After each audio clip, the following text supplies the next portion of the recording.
The Lord spoke to Moses in the tent of meeting in the wilderness of Sinai, on the first day of the second month of the second year after Israel's departure from the land of Egypt. Take a census of the entire Israelite community by their clans and their ancestral houses, counting the names of every male one by one. You and Aaron are to register those who are years old or more by their military divisions, everyone who can serve in Israel's army. A man from each tribe is to be with you, each one the head of his ancestral house. These are the names of the men who are to assist you: Elizur son of Shadur from Reuben, Shalumiel son of Zurishaddai from Simeon, Nahshon son of Amminadab from Judah, Nethanel son of Zur from Issachar, Eliab son of Helon from Zebulun. From the sons of Joseph, Elishama son of Ammihud from Ephraim, Gamaliel son of Pedahzur from Manasseh, Abidan son of Gideoni from Benjamin, Ahiezer son of Ammishaddai from Dan, Pagiel son of Ochran from Asher, Eliasaph son of Duel from Gad, Ahira son of Enan from Naphtali. These are the men called from the community. They are leaders of their ancestral tribes, the heads of Israel's clans. So Moses and Aaron took these men who had been designated by name, and they assembled the whole community on the first day of the second month. They recorded their ancestry by their clans and their ancestral houses, counting one by one the names of those years old or more, just as the Lord commanded Moses. He registered them in the wilderness of Sinai. The descendants of Reuben, the firstborn of Israel, according to their family records by their clans and their ancestral houses, counting one by one the names of every male years old or more, everyone who could serve in the army. Those registered for the tribe of Reuben numbered. The descendants of Simeon, according to their family records by their clans and their ancestral houses, those registered counting one by one the names of every male years old or more, everyone who could serve in the army. Those registered for the tribe of Simeon numbered. The descendants of Gad, according to their family records by their clans and their ancestral houses, counting the names of those years old or more, everyone who could serve in the army. Those registered for the tribe of Gad numbered. The descendants of Judah, according to their family records by their clans and their ancestral houses, counting the names of those years old or more, everyone who could serve in the army. Those registered for the tribe of Judah numbered. The descendants of Issachar, according to their family records by their clans and their ancestral houses, counting the names of those years old or more, everyone who could serve in the army. Those registered for the tribe of Issachar numbered. The descendants of Zebulun, according to their family records by their clans and their ancestral houses, counting the names of those years old or more, everyone who could serve in the army. Those registered for the tribe of Zebulun numbered. The descendants of Joseph, the descendants of Ephraim, according to their family records by their clans and their ancestral houses, counting the names of those years old or more, everyone who could serve in the army. Those registered for the tribe of Ephraim numbered. The descendants of Manasseh, according to their family records by their clans and their ancestral houses, counting the names of those years old or more, everyone who could serve in the army. Those registered for the tribe of Manasseh numbered. The descendants of Benjamin, according to their family records by their clans and their ancestral houses, counting the names of those years old or more, everyone who could serve in the army. Those registered for the tribe of Benjamin numbered. The descendants of Dan, according to their family records by their clans and their ancestral houses, counting the names of those years old or more, everyone who could serve in the army. Those registered for the tribe of Dan numbered. The descendants of Asher, according to their family records by their clans and their ancestral houses, counting the names of those years old or more, everyone who could serve in the army. Those registered for the tribe of Asher numbered. The descendants of Naphtali, according to their family records by their clans and their ancestral houses, counting the names of those years old or more, everyone who could serve in the army. Those registered for the tribe of Naphtali numbered. These are the men Moses and Aaron registered, with the assistance of the leaders of Israel, each represented his ancestral house. So all the Israelites years old or more, everyone who could serve in Israel's army, were registered by their ancestral houses. All those registered numbered. But the Levites were not registered with them by their ancestral tribe. For the Lord had told Moses, "Do not register or take a census of the tribe of Levi with the other Israelites. Appoint the Levites over the tabernacle of the testimony, all its furnishings, and everything in it. They are to transport the tabernacle and all its articles, take care of it, and camp around it. Whenever the tabernacle is to move, the Levites are to take it down, and whenever it is to stop at a campsite, the Levites are to set it up. Any unauthorized person who comes near it must be put to death. The Israelites are to camp by their military divisions, each man with his encampment and under his banner.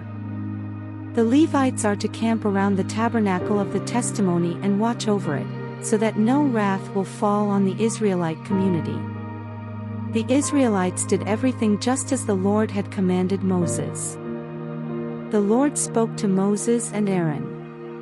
The Israelites are to camp under their respective banners beside the flags of their ancestral houses. They are to camp around the tent of meeting at a distance from it. Judah's military divisions will camp on the east side toward the sunrise under their banner.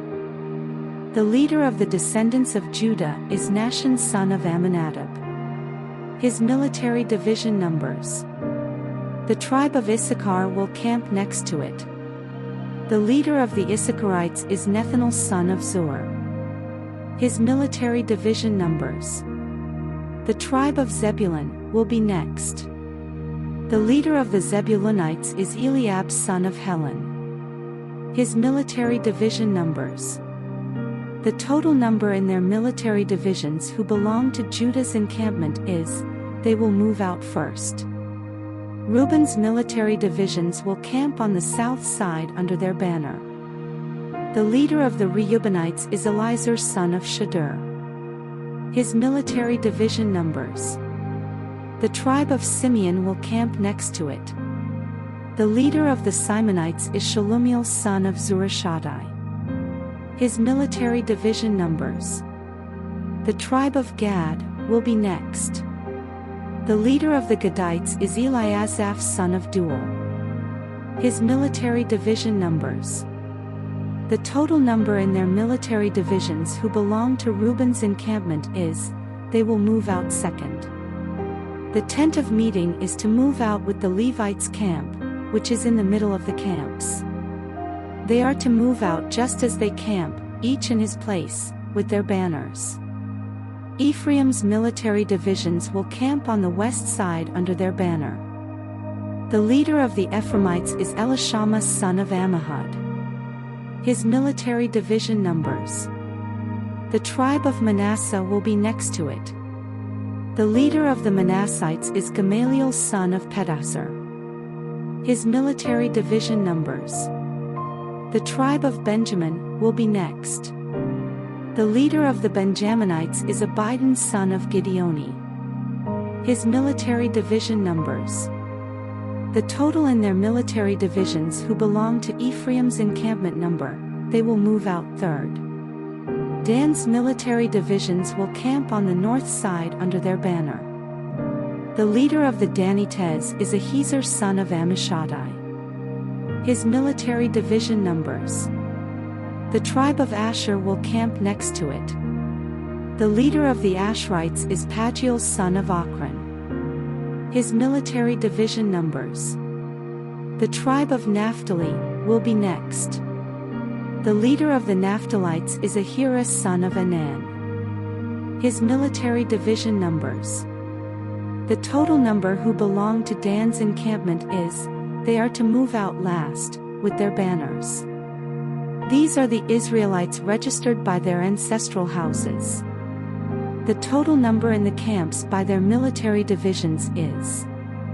But the Levites were not registered among the Israelites, just as the Lord had commanded Moses. The Israelites did everything the Lord commanded Moses. They camped by their banners in this way and moved out the same way, each man by his clan and by his ancestral house. These are the family records of Aaron and Moses at the time the Lord spoke with Moses on Mount Sinai. These are the names of Aaron's sons: Nadab, the firstborn, and Abihu, Eleazar, and Ithamar. These are the names of Aaron's sons, the anointed priests, who were ordained to serve as priests. But Nadab and Abihu died in the Lord's presence when they presented unauthorized fire before the Lord in the wilderness of Sinai, and they had no sons. So Eleazar and Ithamar served as priests under the direction of Aaron their father. The Lord spoke to Moses. Bring the tribe of Levi near and present them to Aaron the priest to assist him. They are to perform duties for him and the entire community before the tent of meeting by attending to the service of the tabernacle. They are to take care of all the furnishings of the tent of meeting and perform duties for the Israelites by attending to the service of the tabernacle. Assign the Levites to Aaron and his sons. They have been assigned exclusively to him from the Israelites. You are to appoint Aaron and his sons to carry out their priestly responsibilities, but any unauthorized person who comes near the sanctuary must be put to death. The Lord spoke to Moses. See, I have taken the Levites from the Israelites in place of every firstborn Israelite from the womb. The Levites belong to me, because every firstborn belongs to me. At the time I struck down every firstborn in the land of Egypt, I consecrated every firstborn in Israel to myself, both man and animal. They are mine, I am the Lord. The Lord spoke to Moses in the wilderness of Sinai. Register the Levites by their ancestral houses and their clans. You are to register every male 1 month old or more. So Moses registered them in obedience to the Lord as he had been commanded. These were Levi's sons by name: Gershon, Kohath, and Merari. These were the names of Gershon's sons by their clans: Libni and Shimi. Kohath's sons by their clans were Amram, Izhar, Hebron, and Uzziel. Merari's sons by their clans were Mali and Mushi. These were the Levite clans by their ancestral houses. The Libnite clan and the Shimite clan came from Gershon. These were the Gershonite clans. Those registered, counting every male 1 month old or more, numbered. The Gershonite clans camped behind the tabernacle on the west side. And the leader of the Gershonite family was Eliasaph son of Lael. The Gershonites' duties at the tent of meeting involved the tabernacle, the tent, its covering, the screen for the entrance to the tent of meeting, the hangings of the courtyard, the screen for the entrance to the courtyard that surrounds the tabernacle and the altar, and the tent ropes, all the work relating to these. The Amramite clan, the Izharite clan, the Hebronite clan, and the Uzzielite clan came from Kohath. These were the Kohathites. Counting every male 1 month old or more, there were, responsible for the duties of the sanctuary. The clans of the Kohathites camped on the south side of the tabernacle. And the leader of the family of the Kohathite clans was Elizaphan son of Uzziel. Their duties involved the ark, the table, the lampstand, the altars, the sanctuary utensils that were used with these, and the screen and all the work relating to them. The chief of the Levite leaders was Eleazar son of Aaron the priest. He had oversight of those responsible for the duties of the sanctuary. The Malite clan and the Mushite clan came from Merari. These were the Merarite clans. Those registered, counting every male 1 month old or more, numbered. The leader of the family of the Merarite clans was Zuriel son of Abihail. They camped on the north side of the tabernacle. The assigned duties of Merari's descendants involved the tabernacle's supports, crossbars, posts, bases, all its equipment, and all the work related to these. In addition to the posts of the surrounding courtyard with their bases, tent pegs, and ropes. Moses, Aaron, and his sons, who performed the duties of the sanctuary as a service on behalf of the Israelites, camped in front of the tabernacle on the east, in front of the tent of meeting toward the sunrise. Any unauthorized person who came near it was to be put to death. The total number of all the Levite males 1 month old or more that Moses and Aaron registered by their clans at the Lord's command was. The Lord told Moses, "Register every firstborn male of the Israelites 1 month old or more, and list their names. You are to take the Levites for me. I am the Lord in place of every firstborn among the Israelites, and the Levites' cattle in place of every firstborn among the Israelites' cattle." So Moses registered every firstborn among the Israelites, as the Lord commanded him. The total number of the firstborn males 1 month old or more listed by name was. The Lord spoke to Moses again. "Take the Levites in place of every firstborn among the Israelites, and the Levites' cattle in place of their cattle. The Levites belong to me, I am the Lord. As the redemption price for the firstborn Israelites who outnumber the Levites. Collect 5 shekels for each person, according to the standard sanctuary shekel, gerahs to the shekel. Give the money to Aaron and his sons as the redemption price for those who are in excess among the Israelites." So Moses collected the redemption money from those in excess of the ones redeemed by the Levites. He collected the money from the firstborn Israelites, shekels measured, by the standard sanctuary shekel. He gave the redemption money to Aaron and his sons in obedience to the Lord, just as the Lord commanded Moses. The Lord spoke to Moses and Aaron. "Among the Levites, take a census of the Kohathites by their clans and their ancestral houses. Men from years old to years old, everyone who is qualified to do work at the tent of meeting." The service of the Kohathites at the tent of meeting concerns the most holy objects. Whenever the camp is about to move on, Aaron and his sons are to go in, take down the screening veil, and cover the ark of the testimony with it. They are to place over this a covering made of manatee skin, spread a solid blue cloth on top, and insert its poles. They are to spread a blue cloth over the table of the presence and place the plates and cups on it, as well as the bowls and pitchers for the drink offering. The regular bread offering is to be on it. They are to spread a scarlet cloth over them, cover them with a covering made of manatee skin, and insert the poles in the table.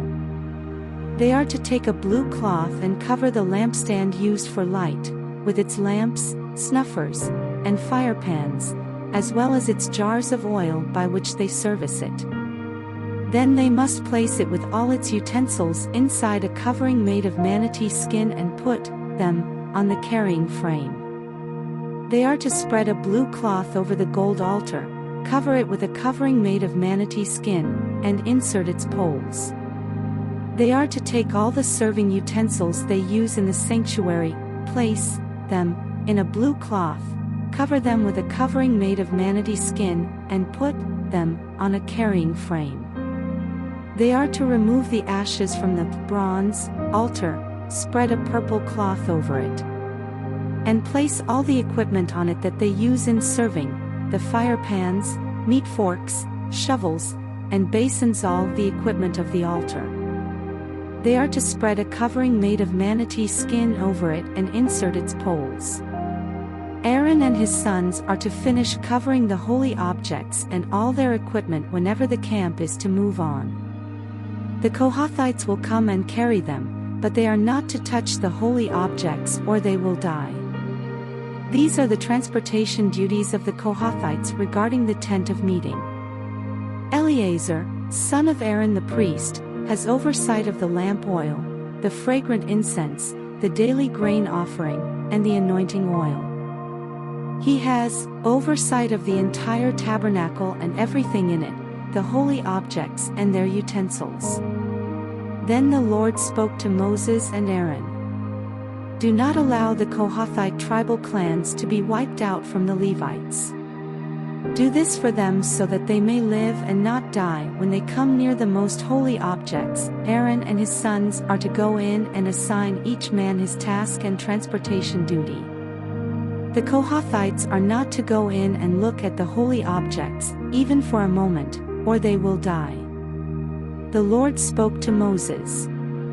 Take a census of the Gershonites also, by their ancestral houses and their clans. Register men from years old to years old, everyone who is qualified to perform service, to do work at the tent of meeting. This is the service of the Gershonite clans regarding work and transportation duties.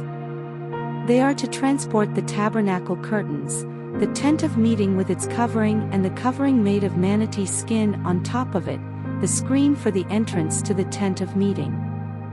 The hangings of the courtyard, the screen for the entrance at the gate of the courtyard that surrounds the tabernacle and the altar, along with their ropes and all the equipment for their service. They will carry out everything that needs to be done with these items. All the service of the Gershonites, all their transportation duties and all their other work, is to be done at the command of Aaron and his sons. You are to assign to them all that they are responsible to carry. This is the service of the Gershonite clans at the tent of meeting, and their duties will be under the direction of Ithamar son of Aaron the priest. As for the Merarites, you are to register them by their clans and their ancestral houses. Register men from years old to years old, everyone who is qualified to do the work of the tent of meeting.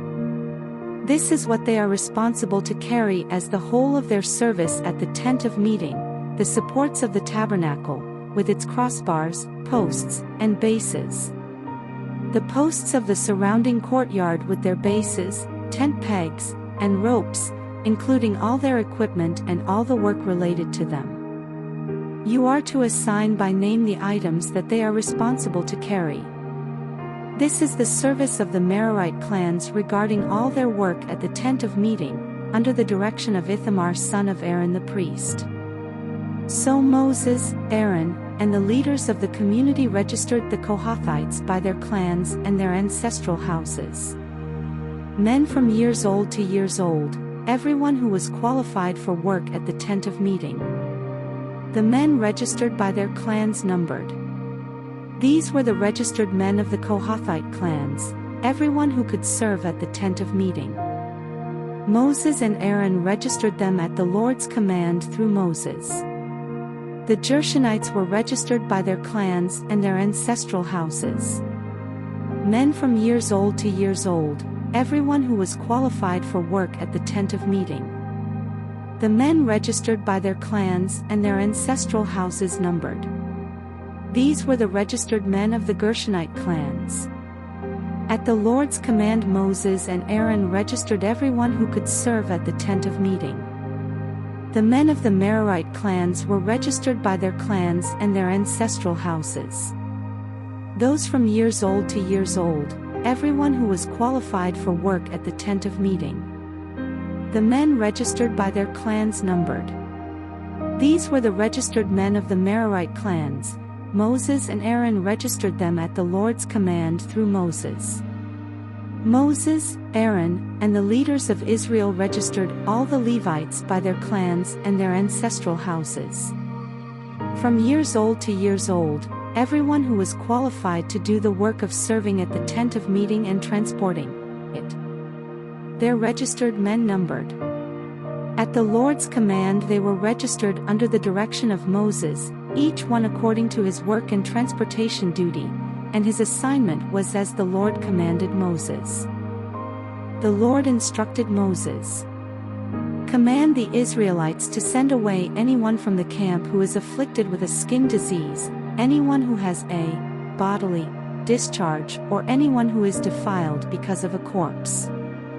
You must send away both male or female, send them outside the camp, so that they will not defile their camps where I dwell among them. The Israelites did this, sending them outside the camp. The Israelites did as the Lord instructed Moses. The Lord spoke to Moses. Tell the Israelites, when a man or woman commits any sin against another, that person acts unfaithfully toward the Lord and is guilty. The person is to confess the sin he has committed. He is to pay full compensation, add a fifth of its value to it, and give it to the individual he has wronged. But if that individual has no relative to receive compensation, the compensation goes to the Lord for the priest, along with the atonement ram by which the priest will make atonement for the guilty person. Every holy contribution the Israelites present to the priest will be his. Each one's holy contribution is his, to give. What each one gives to the priest will be his. The Lord spoke to Moses.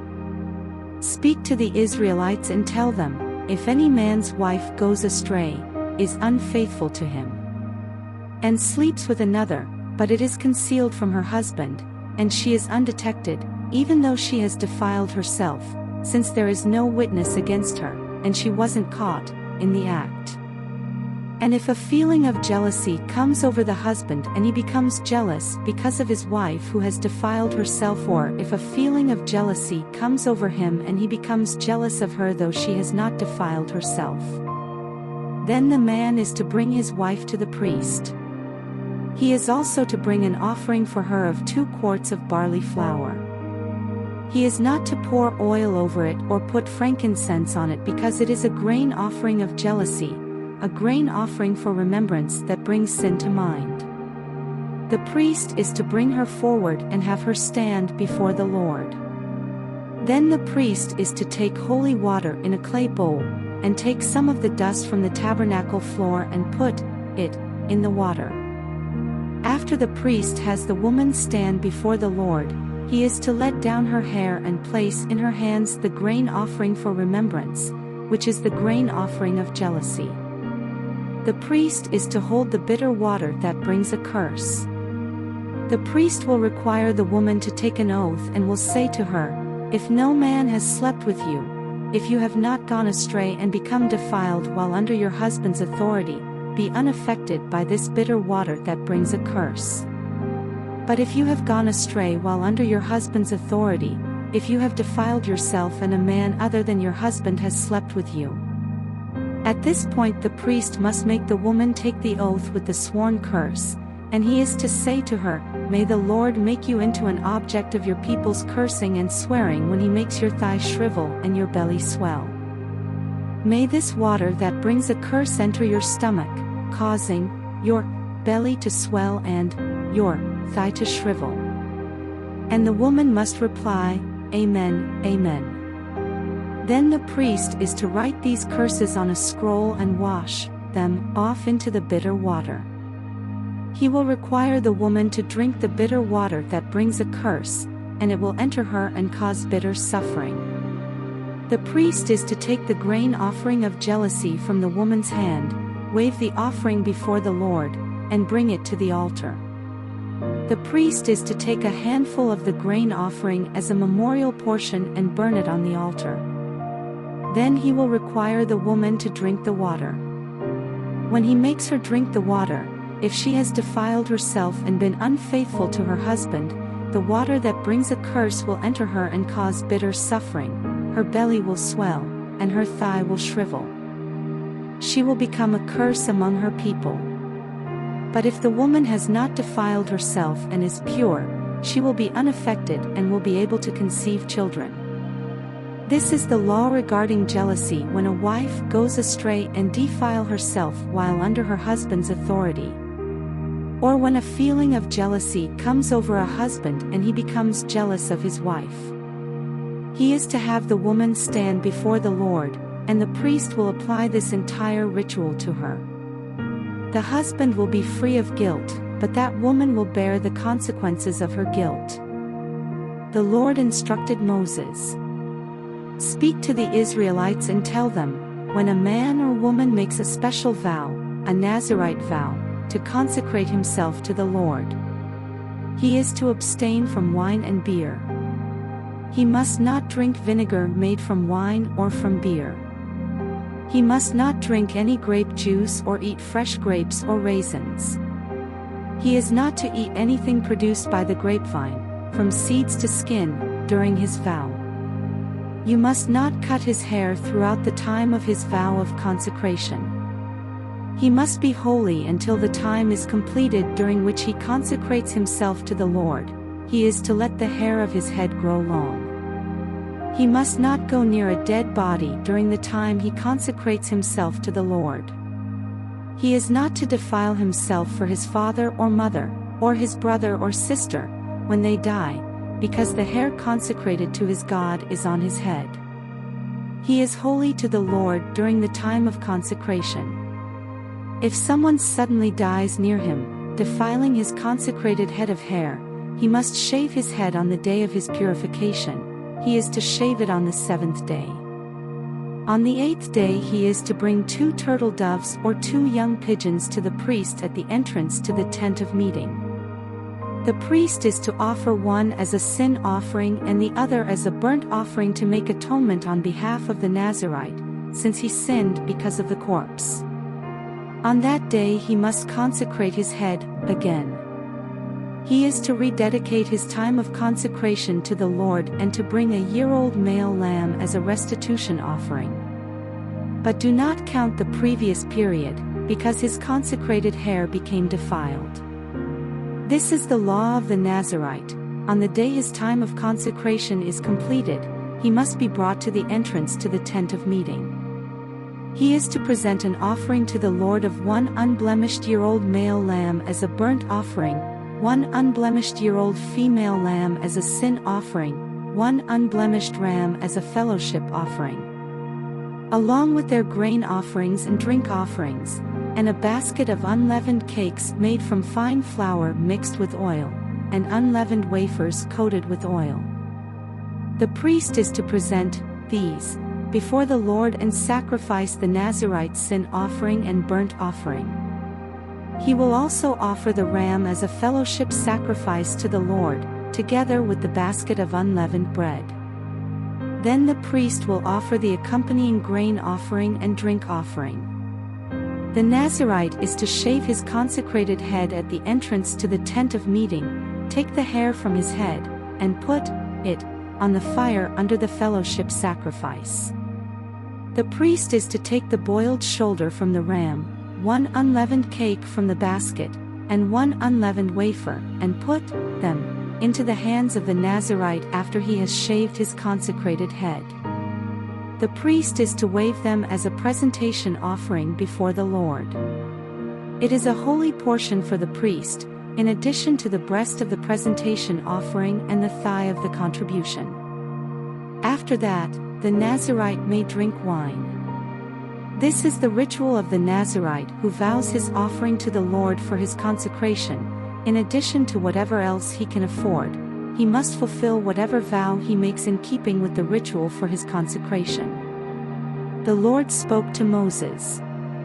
Tell Aaron and his sons how you are to bless the Israelites. Say to them, the Lord bless you and protect you. The Lord make his face shine on you, and be gracious to you. The Lord look with favor on you and give you peace. In this way they will put my name on the Israelites, and I will bless them. On the day Moses finished setting up the tabernacle, he anointed and consecrated it and all its furnishings, along with the altar and all its utensils. After he anointed and consecrated these things, the leaders of Israel, the heads of their ancestral houses, presented an offering. They were the tribal leaders who supervised the registration. They brought as their offering before the Lord 6 covered carts and oxen, a cart from every 2 leaders and an ox from each one, and presented them in front of the tabernacle. The Lord said to Moses, "Accept these from them to be used in the work of the tent of meeting, and give this offering to the Levites, to each division, according to their service.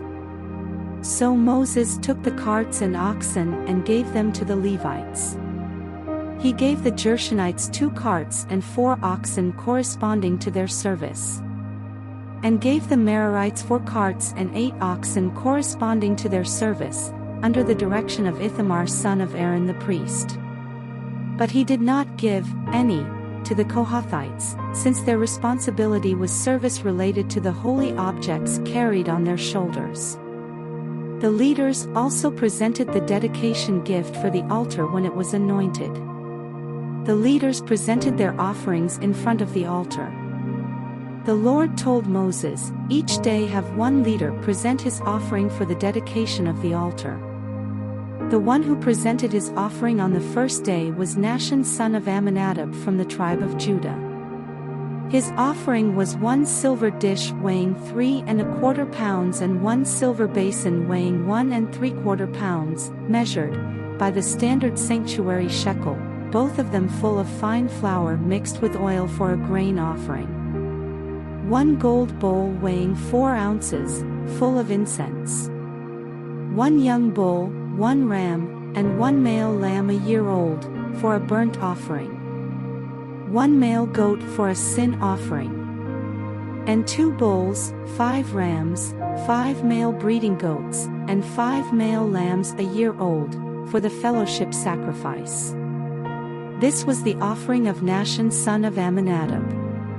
On the second day Nethanel son of Zuar, leader of Issachar, presented an offering.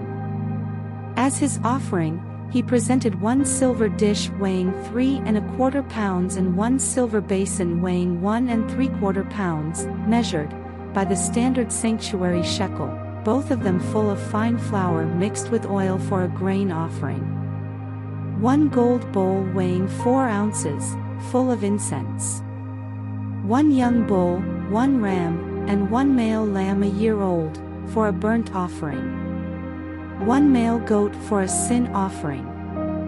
And 2 bulls, 5 rams, 5 male breeding goats, and 5 male lambs a year old, for the fellowship sacrifice. This was the offering of Nethanel son of Zuar. On the third day Eliab son of Helon, leader of the Zebulunites, presented an offering. His offering was 1 silver dish weighing 3¼ pounds and 1 silver basin weighing 1¾ pounds, measured by the standard sanctuary shekel, both of them full of fine flour mixed with oil for a grain offering. 1 gold bowl weighing 4 ounces, full of incense. 1 young bull, 1 ram, and 1 male lamb a year old, for a burnt offering. 1 male goat for a sin offering. And 2 bulls, 5 rams, 5 male breeding goats, and 5 male lambs a year old, for the fellowship sacrifice. This was the offering of Eliab son of Helon. On the fourth day Elizur son of Shedeur, leader of the Reubenites, presented an offering. His offering was 1 silver dish weighing 3¼ pounds and 1 silver basin weighing 1¾ pounds, measured by the standard sanctuary shekel, both of them full of fine flour mixed with oil for a grain offering. 1 gold bowl weighing 4 ounces, full of incense. 1 young bull, 1 ram, and 1 male lamb a year old, for a burnt offering. 1 male goat for a sin offering. And 2 bulls, 5 rams, 5 male breeding goats, and 5 male lambs a year old, for the fellowship sacrifice. This was the offering of Elizur son of Shedeur. On the 5th day Shalumiel son of Zurishaddai, leader of the Simonites, presented an offering. His offering was 1 silver dish weighing 3¼ pounds and 1 silver basin weighing 1¾ pounds, measured by the standard sanctuary shekel, both of them full of fine flour mixed with oil for a grain offering. 1 gold bowl weighing 4 ounces, full of incense. 1 young bull, 1 ram, and 1 male lamb a year old, for a burnt offering. 1 male goat for a sin offering. And 2 bulls, 5 rams, 5 male breeding goats, and 5 male lambs a year old, for the fellowship sacrifice. This was the offering of Shelumiel son of Zurishaddai. On the 6th day Eliasaph son of Deuel, leader of the Gadites, presented an offering. His offering was 1 silver dish weighing 3¼ pounds and 1 silver basin weighing 1¾ pounds, measured by the standard sanctuary shekel, both of them full of fine flour mixed with oil for a grain offering. 1 gold bowl weighing 4 ounces, full of incense. 1 young bull, 1 ram, and 1 male lamb a year old, for a burnt offering. 1 male goat for a sin offering. And 2 bulls, 5 rams, 5 male breeding goats, and 5 male lambs a year old, for the fellowship sacrifice. This was the offering of Eliasaph son of Deuel. On the 7th day Elishama son of Ammihud, leader of the Ephraimites, presented an offering. His offering was 1 silver dish weighing 3¼ pounds and 1 silver basin weighing 1¾ pounds, measured by the standard sanctuary shekel, both of them full of fine flour mixed with oil for a grain offering. 1 gold bowl weighing 4 ounces, full of incense. 1 young bull, 1 ram, and 1 male lamb a year old, for a burnt offering. 1 male goat for a sin offering. And 2 bulls, 5 rams, 5 male breeding goats, and 5 male lambs a year old, for the fellowship sacrifice. This was the offering of Elishama son of Ammihud. On the 8th day Gamaliel son of Pedahzur, leader of the Manassites, presented an offering. His offering was 1 silver dish weighing 3¼ pounds and 1 silver basin weighing 1¾ pounds, measured by the standard sanctuary shekel, both of them full of fine flour mixed with oil for a grain offering. 1 gold bowl weighing 4 ounces, full of incense. 1 young bull, 1 ram, and 1 male lamb a year old, for a burnt offering. 1 male goat for a sin offering. And 2 bulls, 5 rams, 5 male breeding goats, and 5 male lambs a year old, for the fellowship sacrifice. This was the offering of Gamaliel son of Pedahzur. On the 9th day Abidan son of Gideoni, leader of the Benjaminites, presented an offering.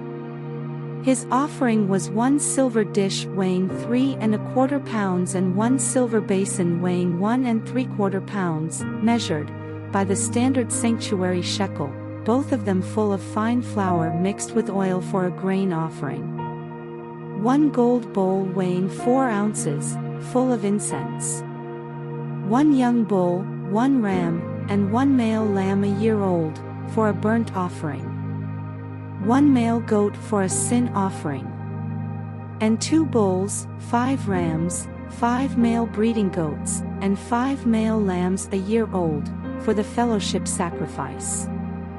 This was the offering of Abidan son of Gideoni. On the 10th day Ahiezer son of Ammishaddai, leader of the Danites, presented an offering. His offering was 1 silver dish weighing 3¼ pounds and 1 silver basin weighing 1¾ pounds, measured by the standard sanctuary shekel, both of them full of fine flour mixed with oil for a grain offering. 1 gold bowl weighing 4 ounces, full of incense. 1 young bull, 1 ram, and 1 male lamb a year old, for a burnt offering. 1 male goat for a sin offering.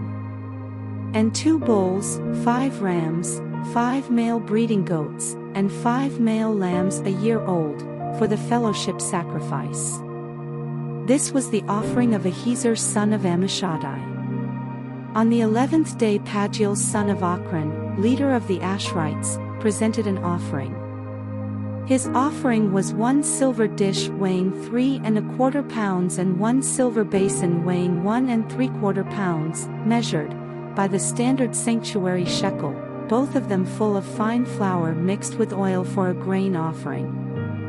1 gold bowl weighing 4 ounces, full of incense. 1 young bull, 1 ram, and 1 male lamb a year old, for a burnt offering. 1 male goat for a sin offering.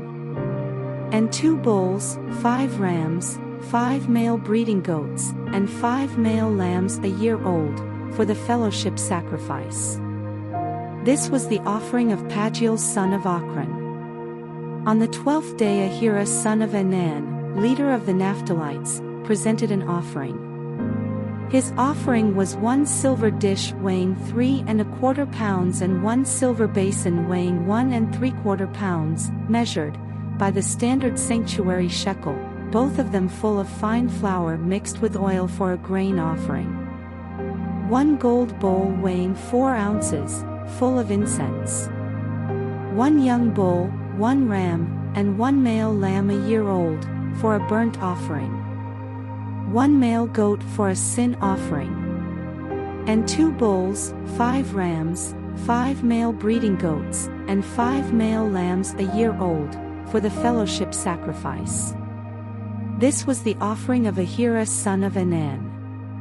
This was the dedication gift from the leaders of Israel for the altar when it was anointed: silver dishes, silver basins, and gold bowls. Each silver dish weighed 3¼ pounds, and each basin 1¾ pounds. The total weight of the silver articles was pounds, measured by the standard sanctuary shekel. The gold bowls full of incense each weighed 4 ounces, measured by the standard sanctuary shekel.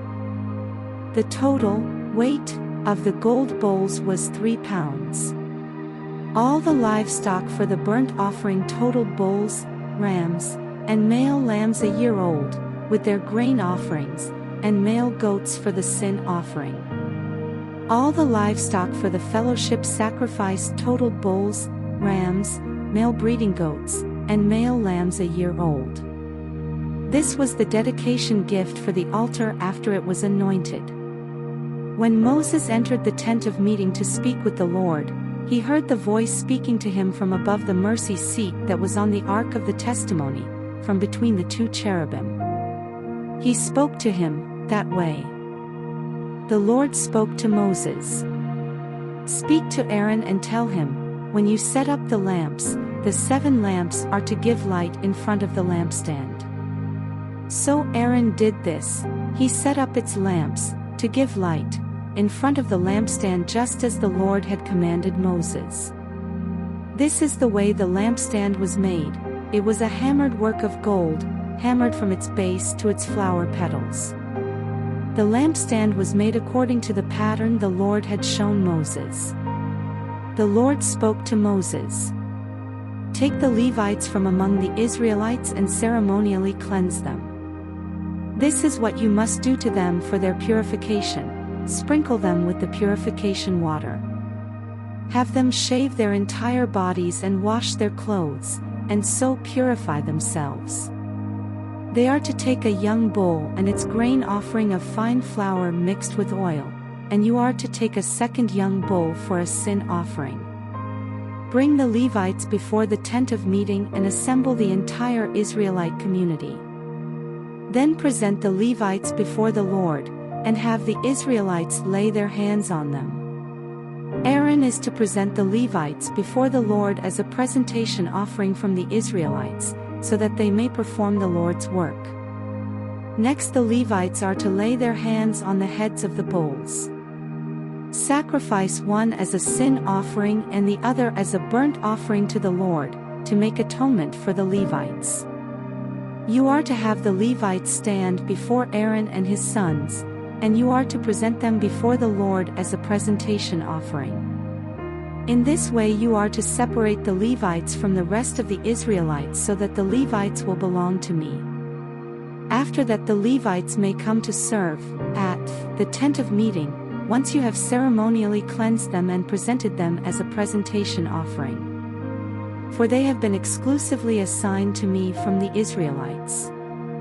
I have taken them for myself in place of all who come first from the womb, every Israelite firstborn. For every firstborn among the Israelites is mine, both man and animal. I consecrated them to myself on the day I struck down every firstborn in the land of Egypt. But I have taken the Levites in place of every firstborn among the Israelites. From the Israelites, I have given the Levites exclusively to Aaron and his sons to perform the work for the Israelites at the tent of meeting and to make atonement on their behalf, so that no plague will come against the Israelites when they approach the sanctuary. Moses, Aaron, and the entire Israelite community did this to the Levites. The Israelites did everything to them the Lord commanded Moses regarding the Levites. The Levites purified themselves and washed their clothes, then Aaron presented them before the Lord as a presentation offering. Aaron also made atonement for them to ceremonially cleanse them. After that, the Levites came to do their work at the tent of meeting in the presence of Aaron and his sons. So they did to them as the Lord had commanded Moses concerning the Levites. The Lord spoke to Moses. In regard to the Levites, from years old or more, a man enters the service in the work at the tent of meeting. But at years old he is to retire from his service in the work and no longer serve. He may assist his brothers to fulfill responsibilities at the tent of meeting, but he must not do the work. This is how you are to deal with the Levites regarding their duties. In the first month of the second year after their departure from the land of Egypt, the Lord told Moses in the wilderness of Sinai. The Israelites are to observe the Passover at its appointed time. You must observe it at its appointed time on the 14th day of this month at twilight. You are to observe it according to all its statutes and ordinances. So Moses told the Israelites to observe the Passover. And they observed it in the first month on the 14th day at twilight in the wilderness of Sinai. The Israelites did everything as the Lord had commanded Moses. But there were some men who were unclean because of a human corpse, so they could not observe the Passover on that day. These men came before Moses and Aaron the same day, and said to him, "We are unclean because of a human corpse. Why should we be excluded from presenting the Lord's offering at its appointed time with the other Israelites?" Moses replied to them, "Wait here until I hear what the Lord commands for you." Then the Lord spoke to Moses. "Tell the Israelites, when any one of you or your descendants is unclean because of a corpse or is on a distant journey, he may still observe the Passover to the Lord. Such people are to observe it in the second month, on the 14th day at twilight. They are to eat the animal with unleavened bread and bitter herbs. They may not leave any of it until morning or break any of its bones. They must observe the Passover according to all its statutes. But the man who is ceremonially clean, is not on a journey, and yet fails to observe the Passover is to be cut off from his people, because he did not present the Lord's offering at its appointed time. That man will bear the consequences of his sin. If a foreigner resides with you and wants to observe the Passover to the Lord, he is to do so according to the Passover statute and its ordinances. You are to apply the same statute to both the foreign resident and the native of the land. On the day the tabernacle was set up, the cloud covered the tabernacle, the tent of the testimony, and it appeared like fire above the tabernacle from evening until morning. It remained that way continuously, the cloud would cover it, appearing like fire at night. Whenever the cloud was lifted up above the tent, the Israelites would set out. At the place where the cloud stopped, there the Israelites camped. At the Lord's command the Israelites set out, and at the Lord's command they camped. As long as the cloud stayed over the tabernacle, they camped. Even when the cloud stayed over the tabernacle many days, the Israelites carried out the Lord's requirement and did not set out. Sometimes the cloud remained over the tabernacle for only a few days. They would camp at the Lord's command and set out at the Lord's command. Sometimes the cloud remained only from evening until morning. When the cloud lifted in the morning, they set out. Or if it remained a day and a night, they moved out when the cloud lifted. Whether it was 2 days, a month, or longer, the Israelites camped and did not set out as long as the cloud stayed over the tabernacle. But when it was lifted, they set out. They camped at the Lord's command, and they set out at the Lord's command. They carried out the Lord's requirement according to his command through Moses. The Lord spoke to Moses. Make 2 trumpets of hammered silver to summon the community and have the camp set out. When both are sounded in long blasts, the entire community is to gather before you at the entrance to the tent of meeting. However, if one is sounded, only the leaders, the heads of Israel's clans, are to gather before you. When you sound short blasts, the camps pitched on the east are to set out. When you sound short blasts a second time, the camps pitched on the south are to set out. Short blasts are to be sounded for them to set out. When calling the assembly together, you are to sound long blasts, not short ones. The sons of Aaron, the priests, are to sound the trumpets. Your use of these is a permanent statute throughout your generations. When you enter into battle in your land against an adversary who is attacking you, sound short blasts on the trumpets, and you will be remembered before the Lord your God and be delivered from your enemies.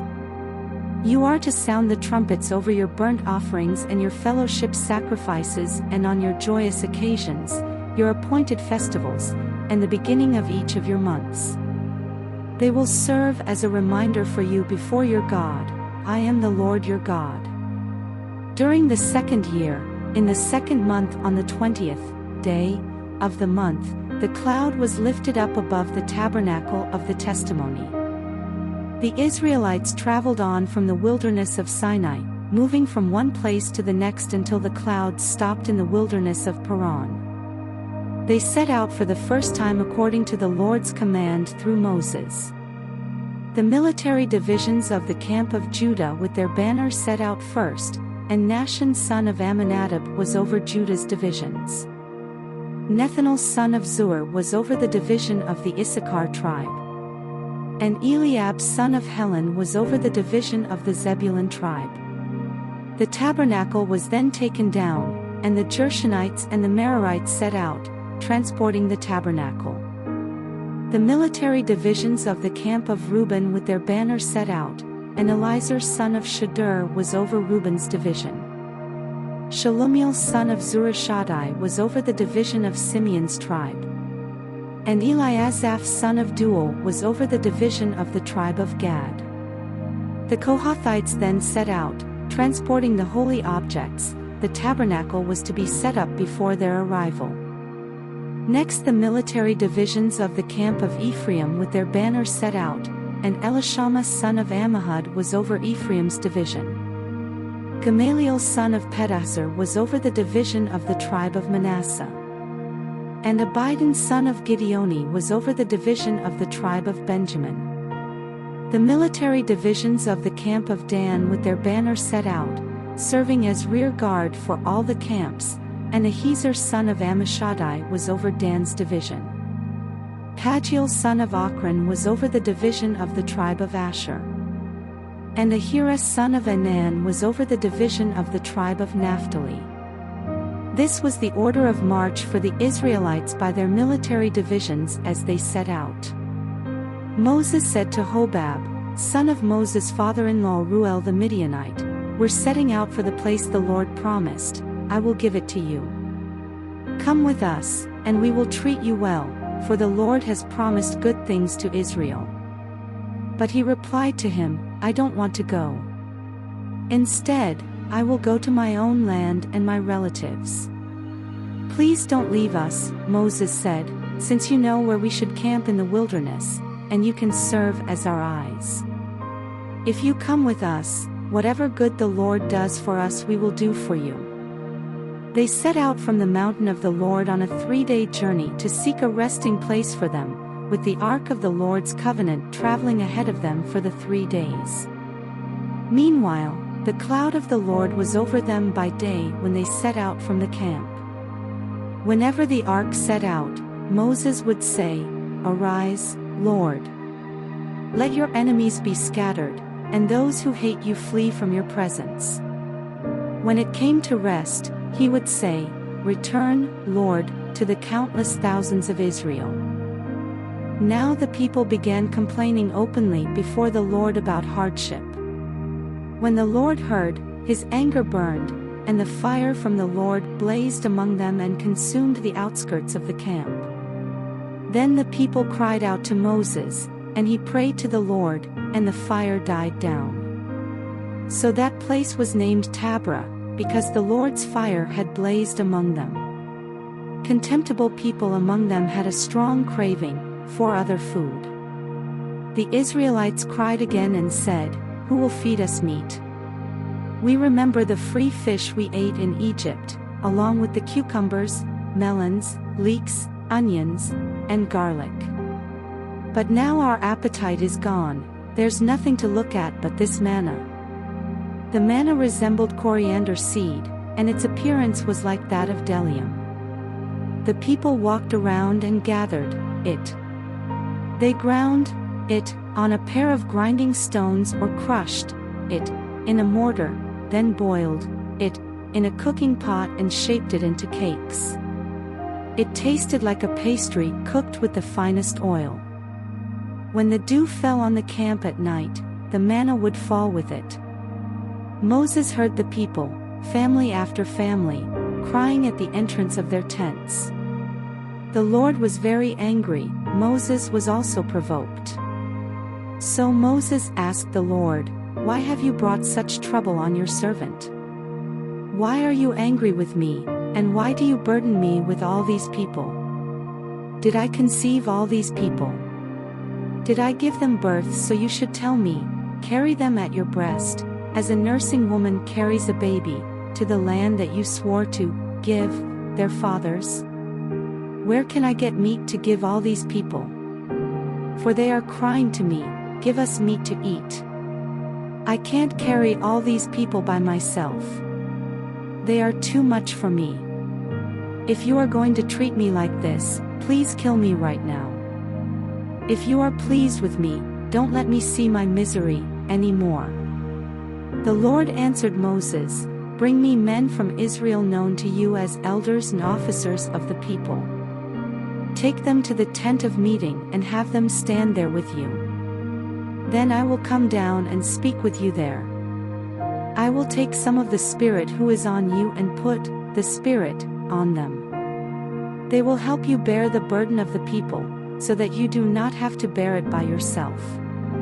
Tell the people, 'Purify yourselves, in readiness, for tomorrow, and you will eat meat because you cried before the Lord, who will feed us meat.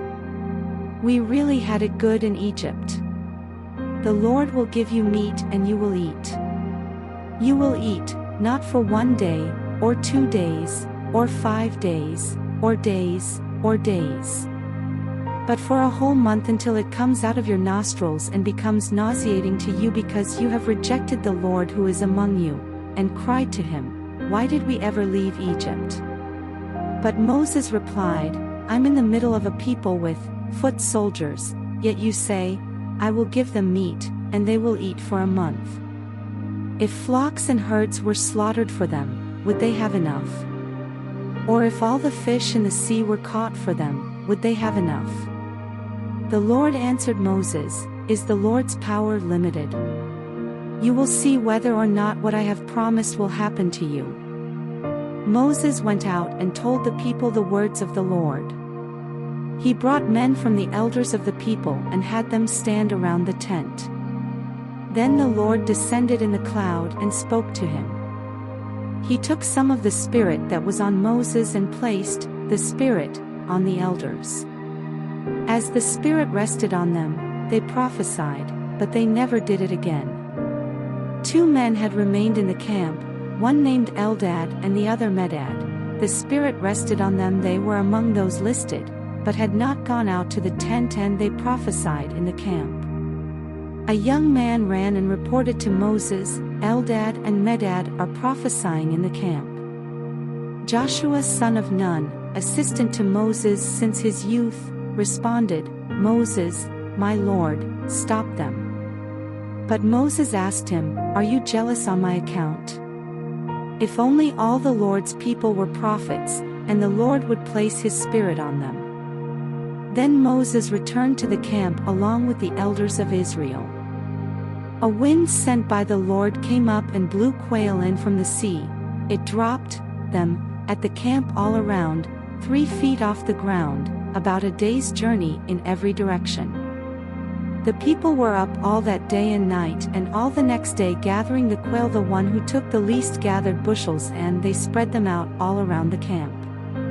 While the meat was still between their teeth, before it was chewed, the Lord's anger burned against the people, and the Lord struck them with a very severe plague. So they named that place Kibroth-Hattaavah, because there they buried the people who had craved the meat. From Kibroth-Hattaavah the people moved on to Hazeroth and remained there. Miriam and Aaron criticized Moses because of the Cushite woman he married, for he had married a Cushite woman. They said, "Does the Lord speak only through Moses? Does he not also speak through us?" And the Lord heard it. Moses was a very humble man, more so than any man on the face of the earth. Suddenly the Lord said to Moses, Aaron, and Miriam, "You 3 come out to the tent of meeting." So the 3 of them went out. Then the Lord descended in a pillar of cloud, stood at the entrance to the tent, and summoned Aaron and Miriam. When the 2 of them came forward, he said, "Listen to what I say. If there is a prophet among you from the Lord, I make myself known to him in a vision, I speak with him in a dream. Not so with my servant Moses, he is faithful in all my household. I speak with him directly, openly, and not in riddles, he sees the form of the Lord.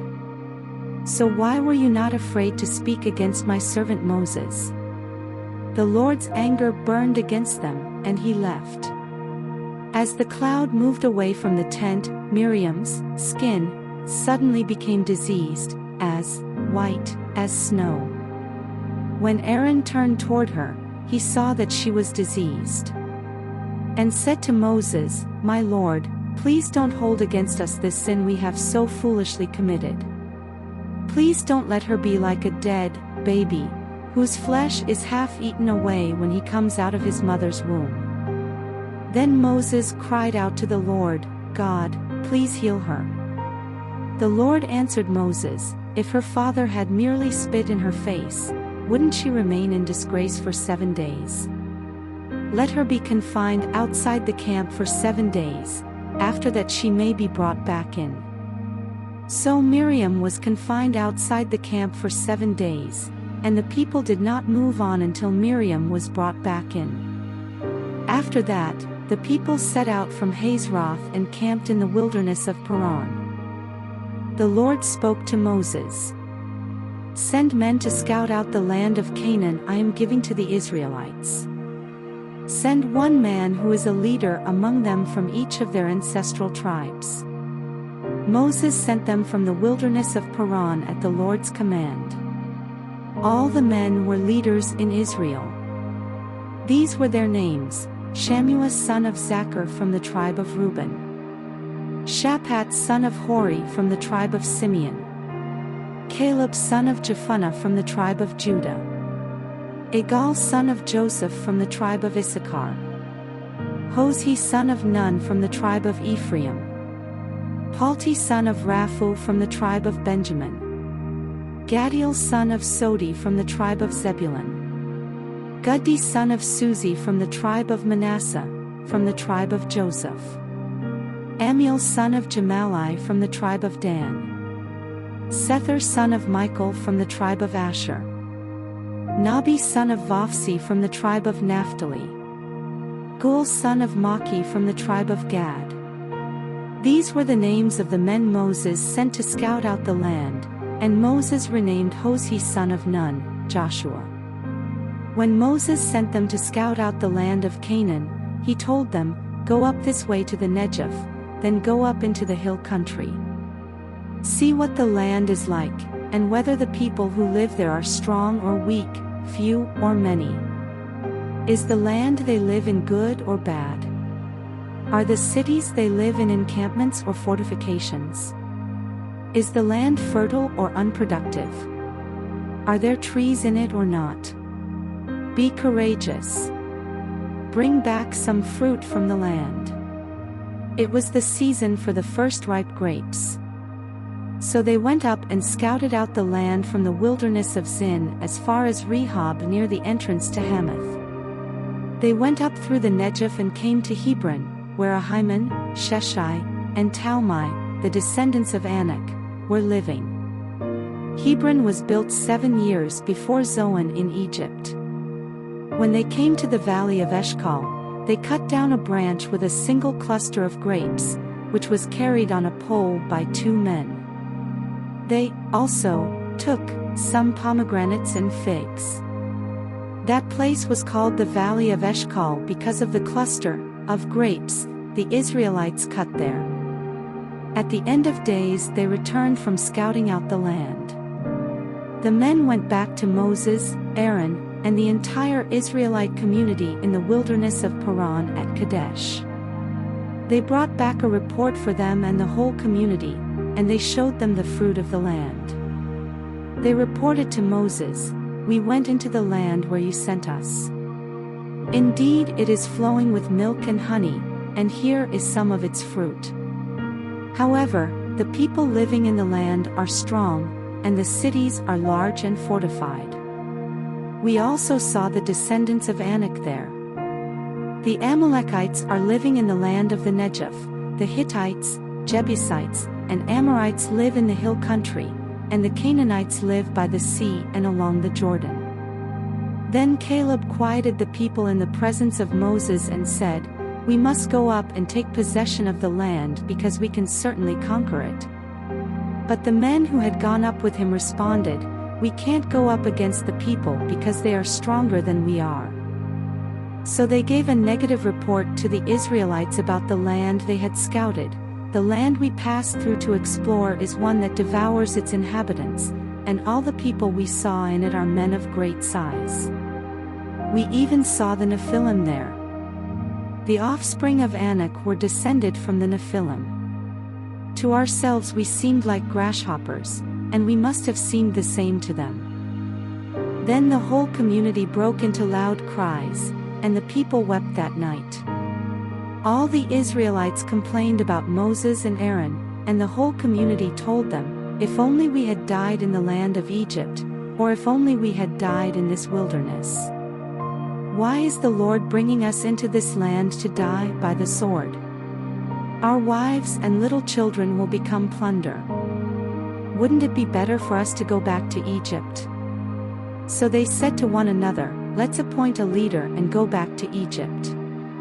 Then Moses and Aaron fell down with their faces to the ground, in front of the whole assembly of the Israelite community.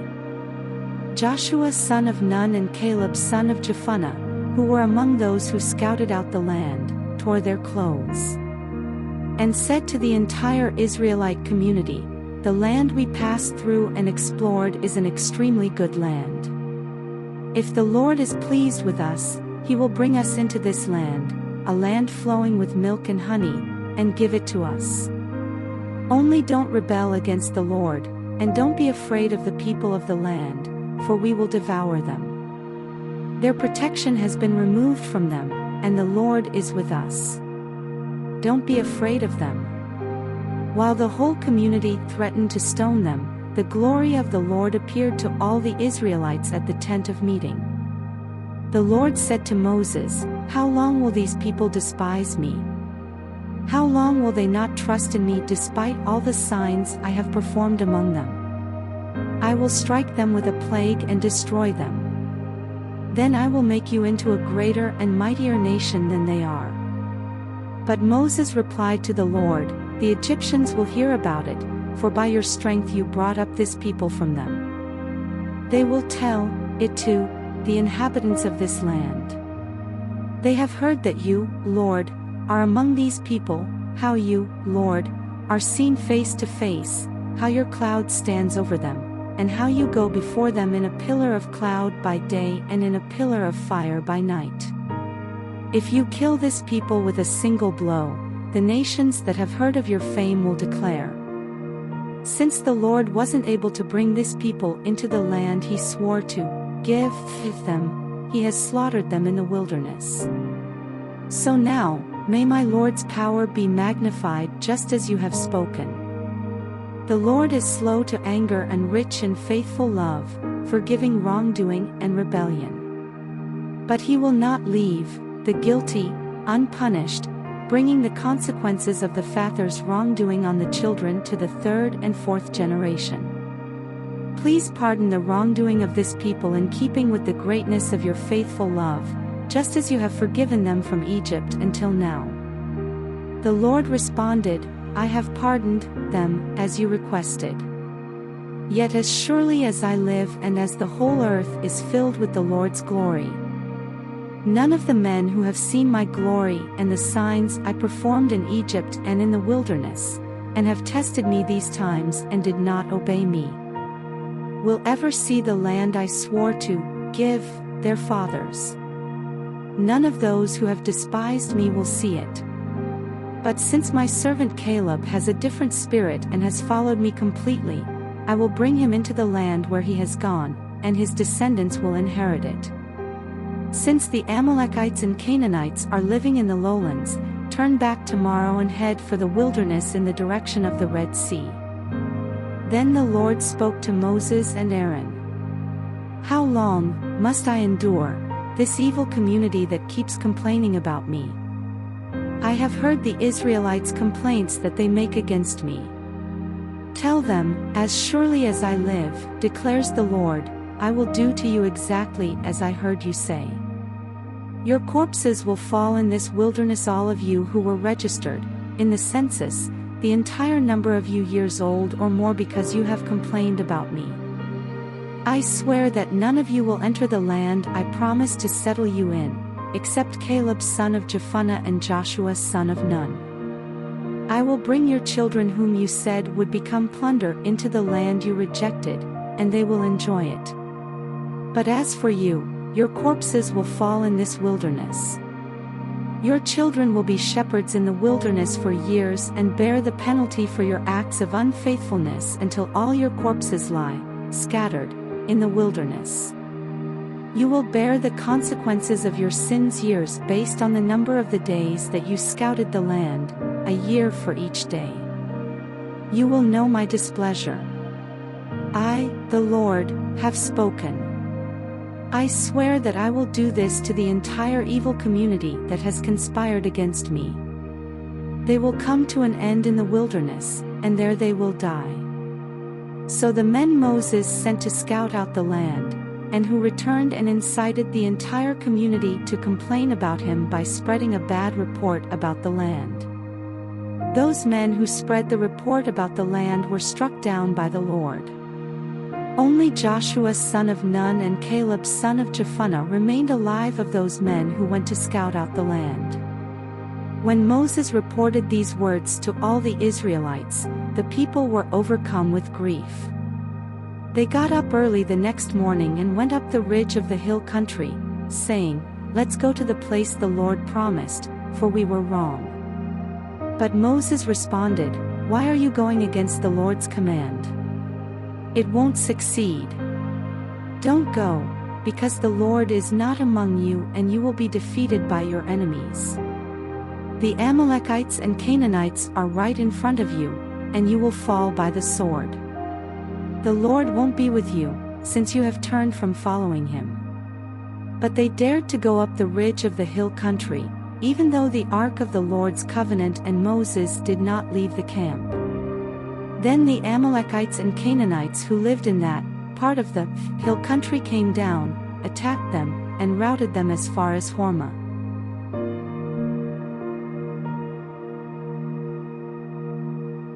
The Lord instructed Moses. Speak to the Israelites and tell them, when you enter the land I am giving you to settle in, and you make a fire offering to the Lord from the herd or flock, either a burnt offering or a sacrifice, to fulfill a vow, or as a freewill offering, or at your appointed festivals to produce a pleasing aroma for the Lord. The one presenting his offering to the Lord must also present a grain offering of 2 quarts of fine flour mixed with a quart of oil. Prepare a quart of wine as a drink offering with the burnt offering or sacrifice of each lamb. If you prepare a grain offering with a ram, it must be 4 quarts of fine flour mixed with 1/3 of a gallon of oil. Also present 1/3 of a gallon of wine for a drink offering as a pleasing aroma to the Lord.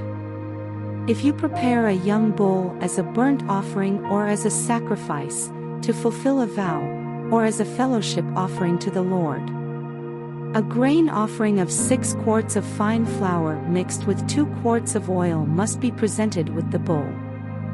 Also present 2 quarts of wine as a drink offering. It is a fire offering of pleasing aroma to the Lord. This is to be done for each ox, ram, lamb, or goat. This is how you must prepare each of them, no matter how many. Every Israelite is to prepare these things in this way when he presents a fire offering as a pleasing aroma to the Lord. When a foreigner resides with you or someone else is among you and wants to prepare a fire offering as a pleasing aroma to the Lord, he is to do exactly as you do throughout your generations. The assembly is to have the same statute for both you and the foreign resident as a permanent statute throughout your generations. You and the foreigner will be alike before the Lord. The same law and the same ordinance will apply to both you and the foreigner who resides with you. The Lord instructed Moses. Speak to the Israelites and tell them, after you enter the land where I am bringing you, you are to offer a contribution to the Lord when you eat from the food of the land. You are to offer a loaf from your first batch of dough as a contribution. Offer it just like a contribution from the threshing floor. Throughout your generations, you are to give the Lord a contribution from the first batch of your dough. When you sin unintentionally and do not obey all these commands that the Lord spoke to Moses, all that the Lord has commanded you through Moses, from the day the Lord issued the commands and onward throughout your generations. And if it was done unintentionally without the community's awareness, the entire community is to prepare 1 young bull for a burnt offering as a pleasing aroma to the Lord, with its grain offering and drink offering according to the regulation, and 1 male goat as a sin offering. The priest must then make atonement for the entire Israelite community so that they may be forgiven, for the sin was unintentional. They are to bring their offering, 1 made by fire, to the Lord, and their sin offering before the Lord for their unintentional sin. The entire Israelite community and the foreigner who resides among them will be forgiven, since it happened to all the people unintentionally. If 1 person sins unintentionally, he is to present a year-old female goat as a sin offering. The priest must then make atonement before the Lord on behalf of the person who acts in error sinning unintentionally, and when he makes atonement for him, he will be forgiven. You are to have the same law for the person who acts in error, whether he is an Israelite or a foreigner who lives among you. But the person who acts defiantly, whether native or foreign resident, blasphemes the Lord. That person is to be cut off from his people. He will certainly be cut off, because he has despised the Lord's word and broken his command. His guilt remains on him. While the Israelites were in the wilderness, they found a man gathering wood on the Sabbath day. Those who found him gathering wood brought him to Moses, Aaron, and the entire community. They placed him in custody, because it had not been decided what should be done to him. Then the Lord told Moses, "The man is to be put to death. The entire community is to stone him outside the camp." So the entire community brought him outside the camp and stoned him to death, as the Lord had commanded Moses. The Lord said to Moses, "Speak to the Israelites and tell them that throughout their generations they are to make tassels for the corners of their garments, and put a blue cord on the tassel at each corner. These will serve as tassels for you to look at, so that you may remember all the Lord's commands and obey them and not become unfaithful by following your own heart and your own eyes. This way you will remember and obey all my commands and be holy to your God. I am the Lord your God who brought you out of the land of Egypt to be your God. I am the Lord your God." Now Korah son of Izhar, son of Kohath, son of Levi, with Dathan and Abiram, sons of Eliab, and On son of Peleth, sons of Reuben, took prominent Israelite men who were leaders of the community and representatives in the assembly, and they rebelled against Moses. They came together against Moses and Aaron and told them, "You have gone too far. Everyone in the entire community is holy, and the Lord is among them. Why then do you exalt yourselves above the Lord's assembly?" When Moses heard this, he fell face down. Then he said to Korah and all his followers, "Tomorrow morning the Lord will reveal who belongs to him, who is set apart, and the one he will let come near him.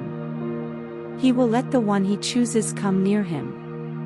Korah, you and all your followers are to do this: take fire pans, and tomorrow place fire in them and put incense on them before the Lord. Then the man the Lord chooses will be the one who is set apart. It is you Levites who have gone too far." Moses also told Korah, "Now listen, Levites. Isn't it enough for you that the God of Israel has separated you from the Israelite community to bring you near to himself, to perform the work at the Lord's tabernacle, and to stand before the community to minister to them? He has brought you near, and all your fellow Levites who are with you, but you are seeking the priesthood as well. Therefore, it is you and all your followers who have conspired against the Lord. As for Aaron, who is he that you should complain about him?" Moses sent for Dathan and Abiram, the sons of Eliab, but they said, "We will not come.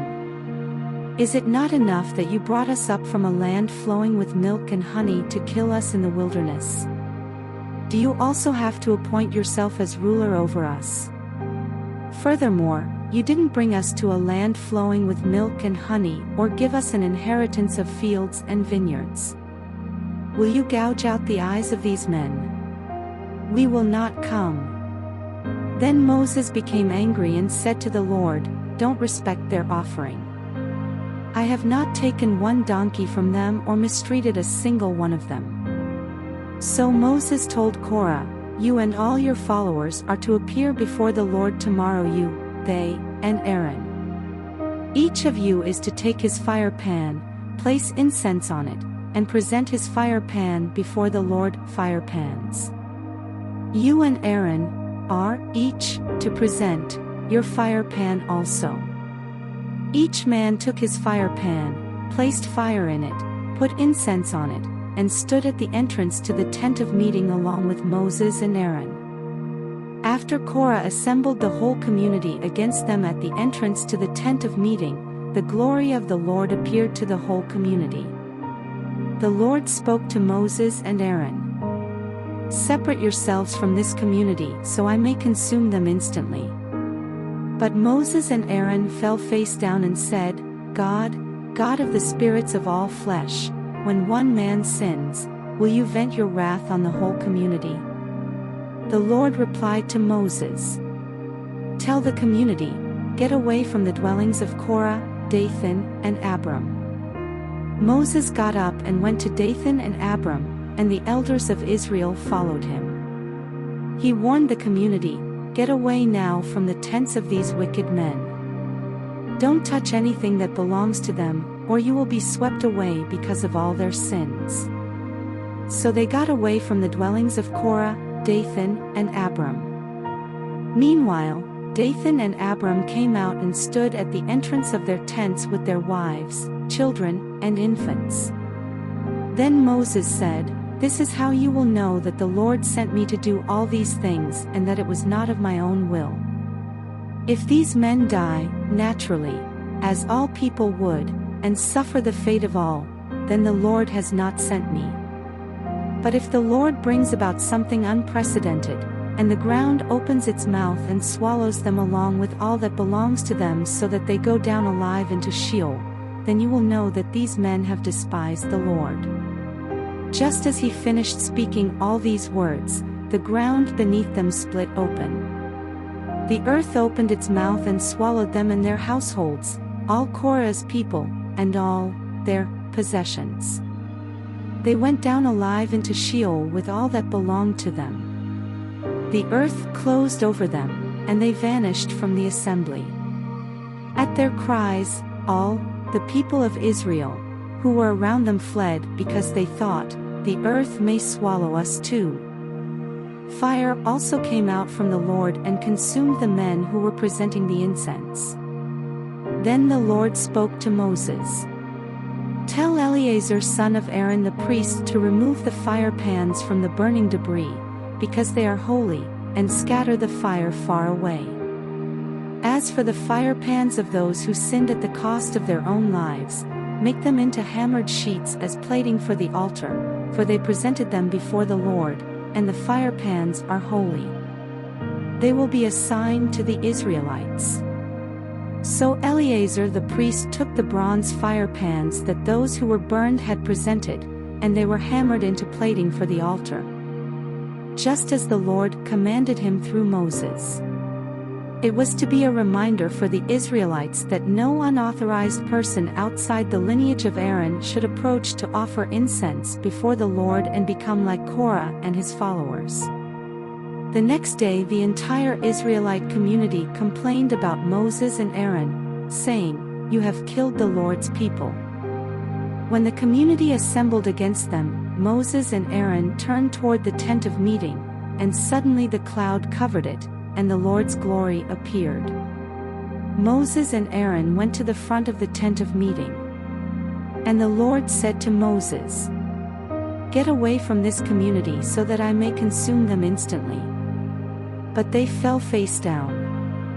Then Moses told Aaron, "Take your fire pan, place fire from the altar in it, and add incense. Go quickly to the community and make atonement for them, because wrath has come from the Lord, the plague has begun." So Aaron took his fire pan as Moses had ordered, ran into the middle of the assembly, and saw that the plague had begun among the people. After he added incense, he made atonement for the people. He stood between the dead and the living, and the plague was halted. But those who died from the plague numbered, in addition to those who died because of the Korah incident. Aaron then returned to Moses at the entrance to the tent of meeting, since the plague had been halted. The Lord instructed Moses, "Speak to the Israelites and take one staff from them for each ancestral house, staffs from all the leaders of their ancestral houses. Write each man's name on his staff. Write Aaron's name on Levi's staff, because there must be one staff for the head of each ancestral house. Then place them in the tent of meeting in front of the testimony where I meet with you. The staff of the man I choose will sprout, and I will rid myself of the Israelites' complaints that they have been making about you." So Moses spoke to the Israelites, and each of their leaders gave him a staff, one for each of the leaders of their ancestral houses, staffs, in all. Aaron's staff was among them. Moses placed the staffs before the Lord in the tent of the testimony.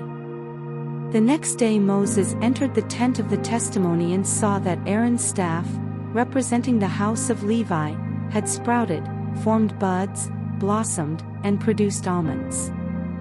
Moses then brought out all the staffs from the Lord's presence to all the Israelites. They saw them, and each man took his own staff. The Lord told Moses, "Put Aaron's rod back in front of the testimony to be kept as a sign for the rebels, so that you may put an end to their complaints before me, or else they will die." So Moses did as the Lord commanded him. Then the Israelites declared to Moses, "Look, we're perishing. We're lost, we're all lost. Anyone who comes near the Lord's tabernacle will die. Will we all perish?" The Lord said to Aaron, "You, your sons, and your ancestral house will be responsible for sin against the sanctuary. You and your sons will be responsible for sin involving your priesthood. But also bring your brothers with you from the tribe of Levi, your ancestral tribe, so they may join you and serve with you and your sons in front of the tent of the testimony. They are to perform duties for you and for the whole tent. They must not come near the sanctuary equipment or the altar, otherwise, both they and you will die. They are to join you and guard the tent of meeting, doing all the work at the tent, but no unauthorized person may come near you. You are to guard the sanctuary and the altar so that wrath may not fall on the Israelites again. Look, I have selected your fellow Levites from the Israelites as a gift for you, assigned by the Lord to work at the tent of meeting. But you and your sons will carry out your priestly responsibilities for everything concerning the altar and for what is inside the veil, and you will do that work. I am giving you the work of the priesthood as a gift, but an unauthorized person who comes near the sanctuary will be put to death." Then the Lord spoke to Aaron, "Look, I have put you in charge of the contributions brought to me. As for all the holy offerings of the Israelites, I have given them to you and your sons as a portion and a perpetual statute. A portion of the holiest offerings, kept from the fire, will be yours. Every one of their offerings that they give me, whether the grain offering, sin offering, or restitution offering, will be most holy for you and your sons. You are to eat it as a most holy offering. Every male may eat it, it is to be holy to you. The contribution of their gifts also belongs to you. I have given all the Israelites' presentation offerings to you and to your sons and daughters as a perpetual statute. Every ceremonially clean person in your house may eat it. I am giving you all the best of the fresh olive oil, new wine, and grain, which the Israelites give to the Lord as their firstfruits. The firstfruits of all that is in their land, which they bring to the Lord, belong to you. Every clean person in your house may eat them. Everything in Israel that is permanently dedicated to the Lord belongs to you. The firstborn of every living thing, man or animal, presented to the Lord belongs to you. But you must certainly redeem the firstborn of man, and redeem the firstborn of an unclean animal. You will pay the redemption price for a month-old male according to your valuation, 5 shekels of silver by the standard sanctuary shekel, which is gerahs. However, you must not redeem the firstborn of an ox, a sheep, or a goat. They are holy. You are to sprinkle their blood on the altar and burn their fat as a fire offering for a pleasing aroma to the Lord. But their meat belongs to you. It belongs to you like the breast of the presentation offering and the right thigh.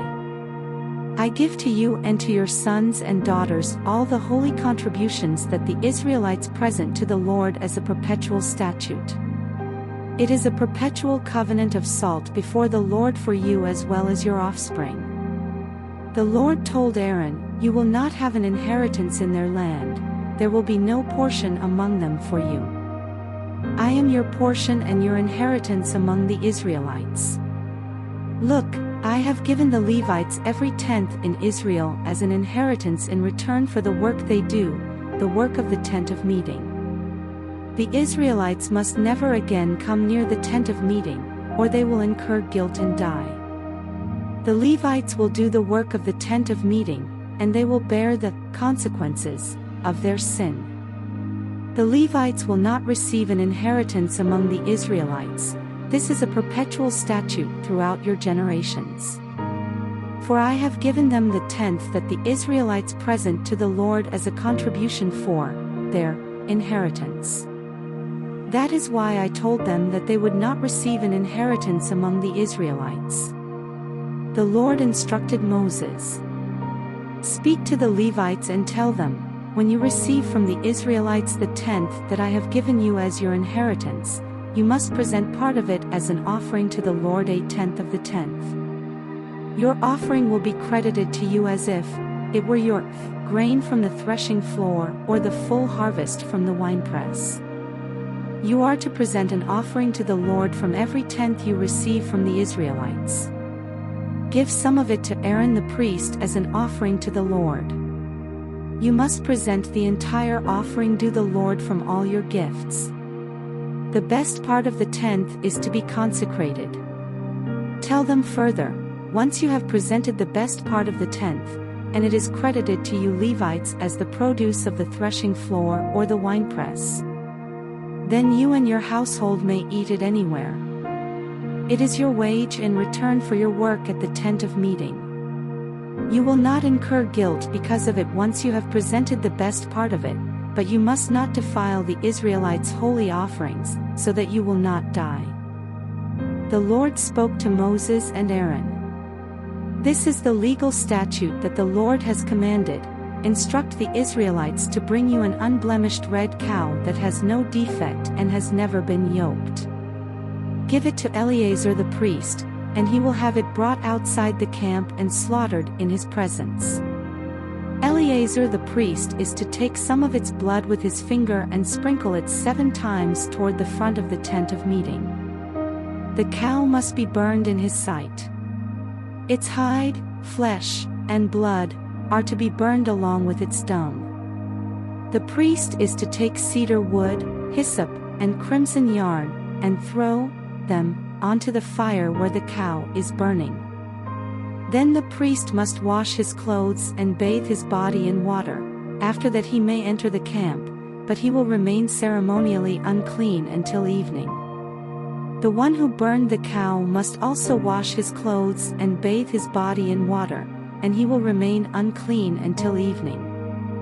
A man who is clean is to gather up the cow's ashes and deposit them outside the camp in a ceremonially clean place. The ashes must be kept by the Israelite community for preparing the water to remove impurity. It is a sin offering. Then the one who gathers up the cow's ashes must wash his clothes, and he will remain unclean until evening. This is a perpetual statute for the Israelites and for the foreigner who resides among them. The person who touches any human corpse will be unclean for 7 days. He is to purify himself with the water on the 3rd day and the 7th day, then he will be clean.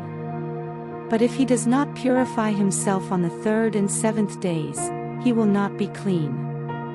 Anyone who touches a body of a person who has died, and does not purify himself, defile the tabernacle of the Lord. That person will be cut off from Israel. He remains unclean because the water for impurity has not been sprinkled on him, and his uncleanness is still on him. This is the law when a person dies in a tent. Everyone who enters the tent and everyone who is already in the tent will be unclean for 7 days. And any open container without a lid tied on it is unclean. Anyone in the open field who touches a person who has been killed by the sword or has died, or a human bone, or a grave, will be unclean for 7 days. For the purification of the unclean person, they are to take some of the ashes of the burnt sin offering, put them in a jar, and add fresh water to them. A person who is clean is to take hyssop, dip it in the water, and sprinkle the tent, all the furnishings, and the people who were there. He is also to sprinkle the one who touched a bone, a grave, a corpse, or a person who had been killed. The one who is clean is to sprinkle the unclean person on the 3rd day and the 7th day. After he purifies the unclean person on the 7th day, the one being purified must wash his clothes and bathe in water, and he will be clean by evening. But a person who is unclean and does not purify himself, that person will be cut off from the assembly because he has defiled the sanctuary of the Lord.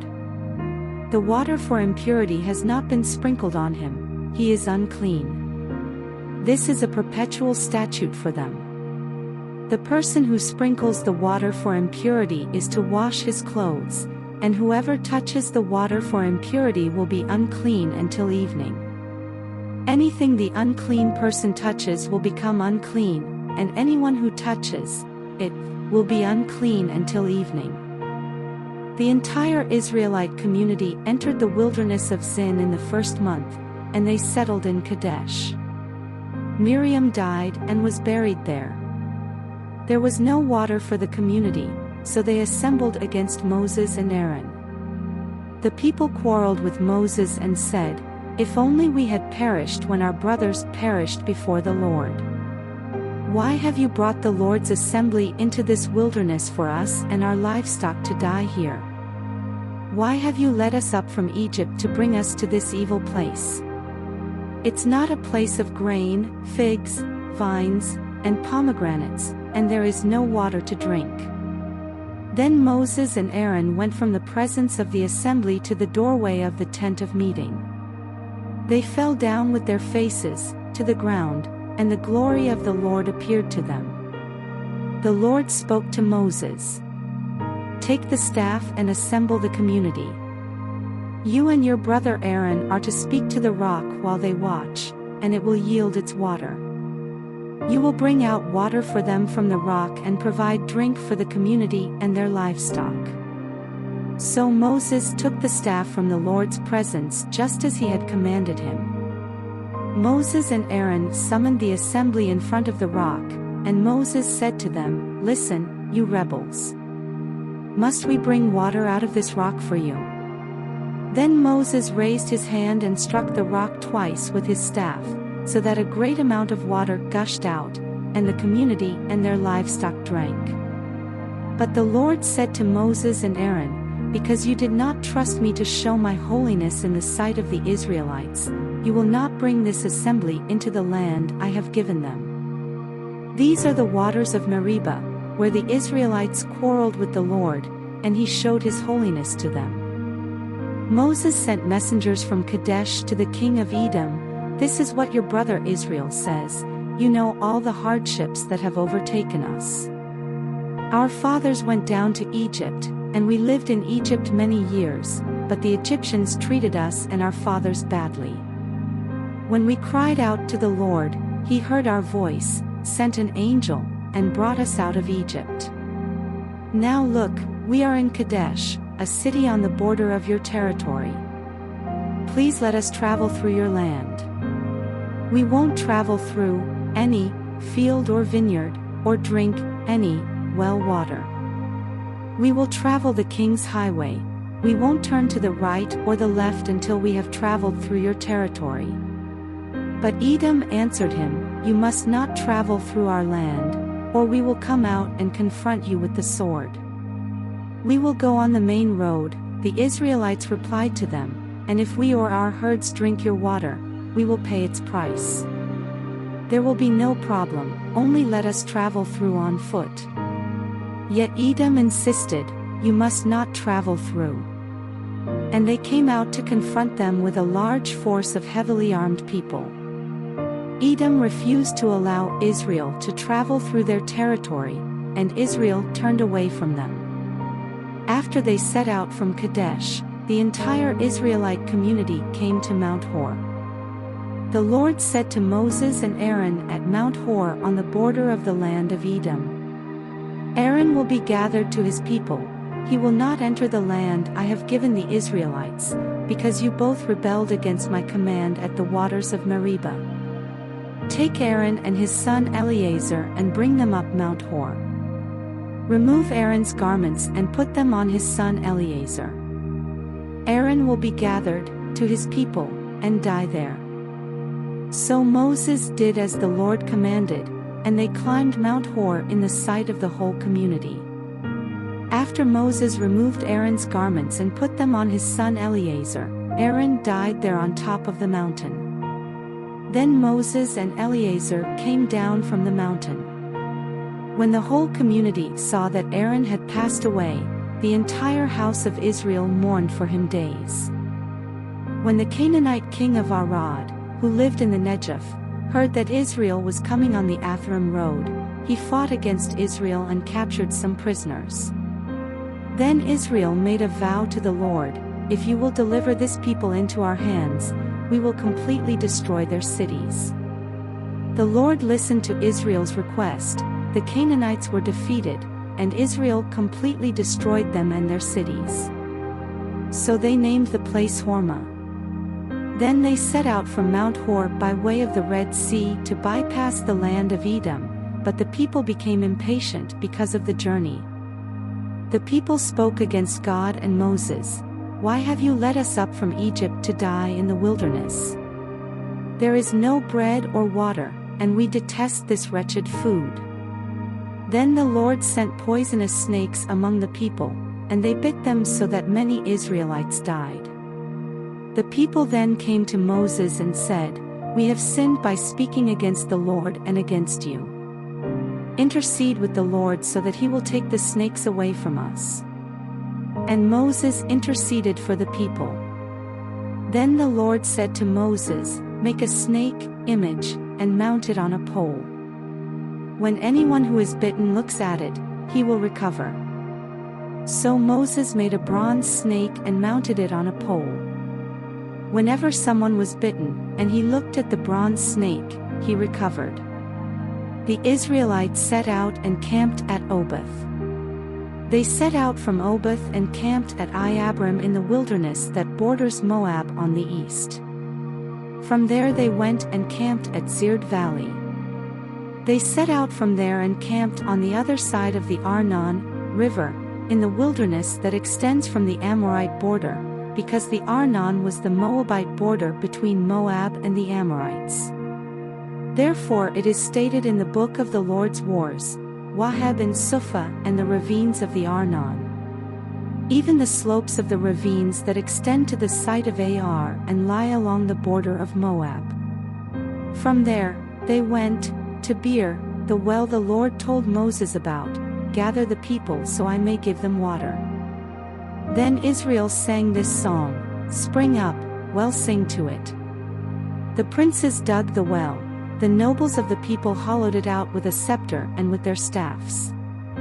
They went from the wilderness to Mattanah, from Mattanah to Nahaliel, from Nahaliel to Bamoth, from Bamoth to the valley in the territory of Moab near the Pisgah highlands that overlook the wasteland.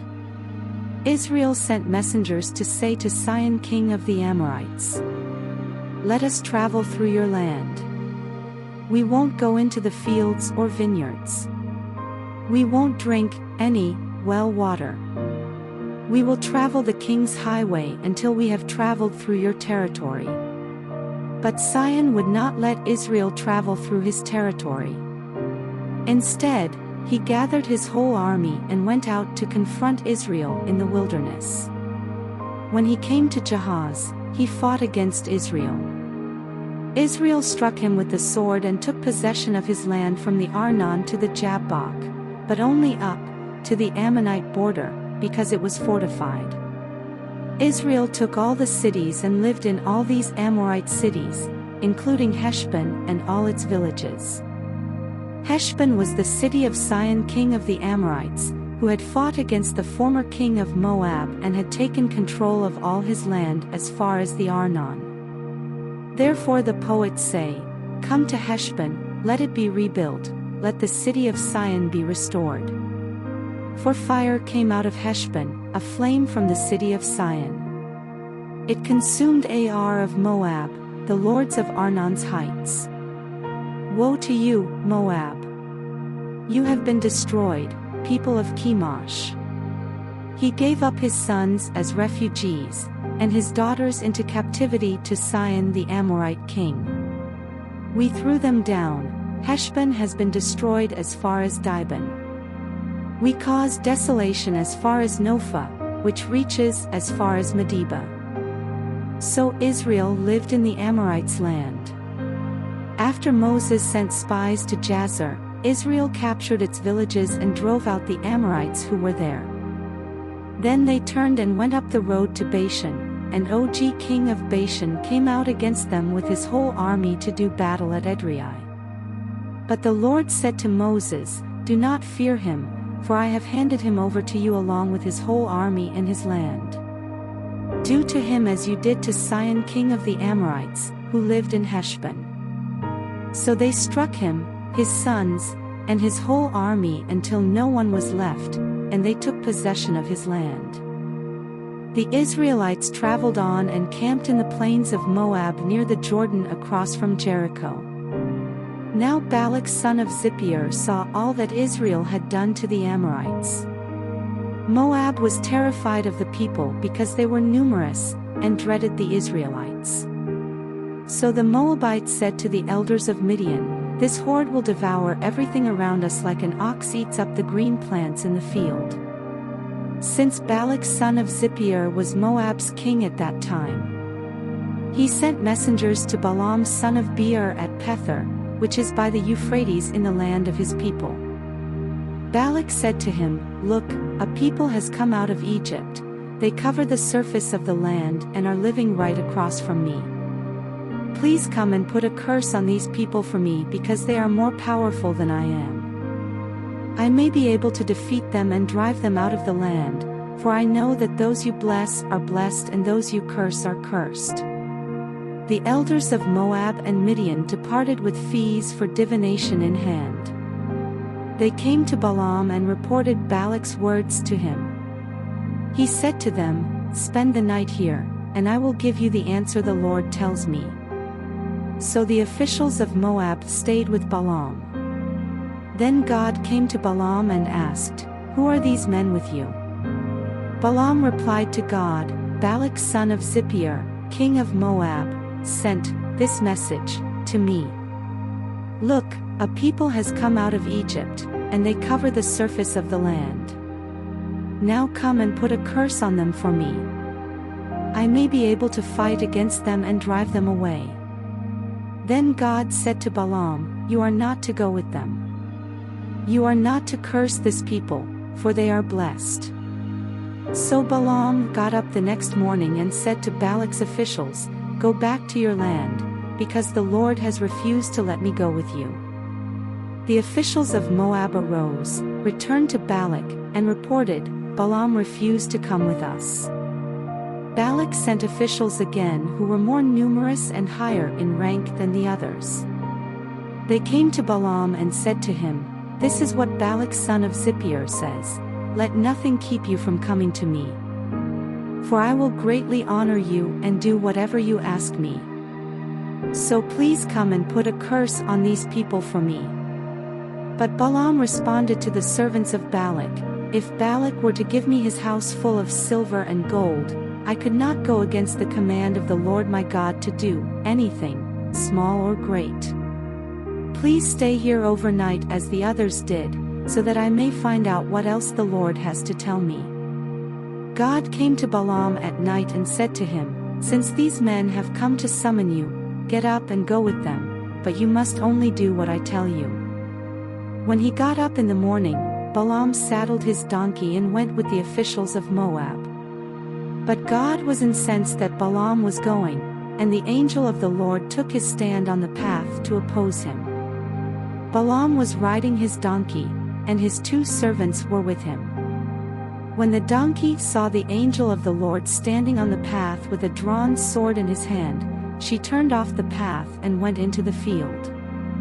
So Balaam hit her to return her to the path. Then the angel of the Lord stood in a narrow passage between the vineyards, with a stone wall on either side. The donkey saw the angel of the Lord and pressed herself against the wall, squeezing Balaam's foot against it. So he hit her once again. The angel of the Lord went ahead and stood in a narrow place where there was no room to turn to the right or the left. When the donkey saw the angel of the Lord, she crouched down under Balaam. So he became furious and beat the donkey with his stick. Then the Lord opened the donkey's mouth, and she asked Balaam, "What have I done to you that you have beaten me these 3 times?" Balaam answered the donkey, "You made me look like a fool. If I had a sword in my hand, I'd kill you now." But the donkey said, "Am I not the donkey you've ridden all your life until today? Have I ever treated you this way before?" "No," he replied. Then the Lord opened Balaam's eyes, and he saw the angel of the Lord standing in the path with a drawn sword in his hand. Balaam knelt and bowed with his face to the ground. The angel of the Lord asked him, "Why have you beaten your donkey these 3 times?" "Look, I came out to oppose you, because what you are doing is evil in my sight. The donkey saw me and turned away from me these 3 times. If she had not turned away from me, I would have killed you by now and let her live." Balaam said to the angel of the Lord, "I have sinned, for I did not know that you were standing in the path to confront me. And now, if it is evil in your sight, I will go back." Then the angel of the Lord said to Balaam, "Go with the men, but you are to say only what I tell you." So Balaam went with Balak's officials. When Balak heard that Balaam was coming, he went out to meet him at the Moabite city on the Arnon border at the edge of his territory.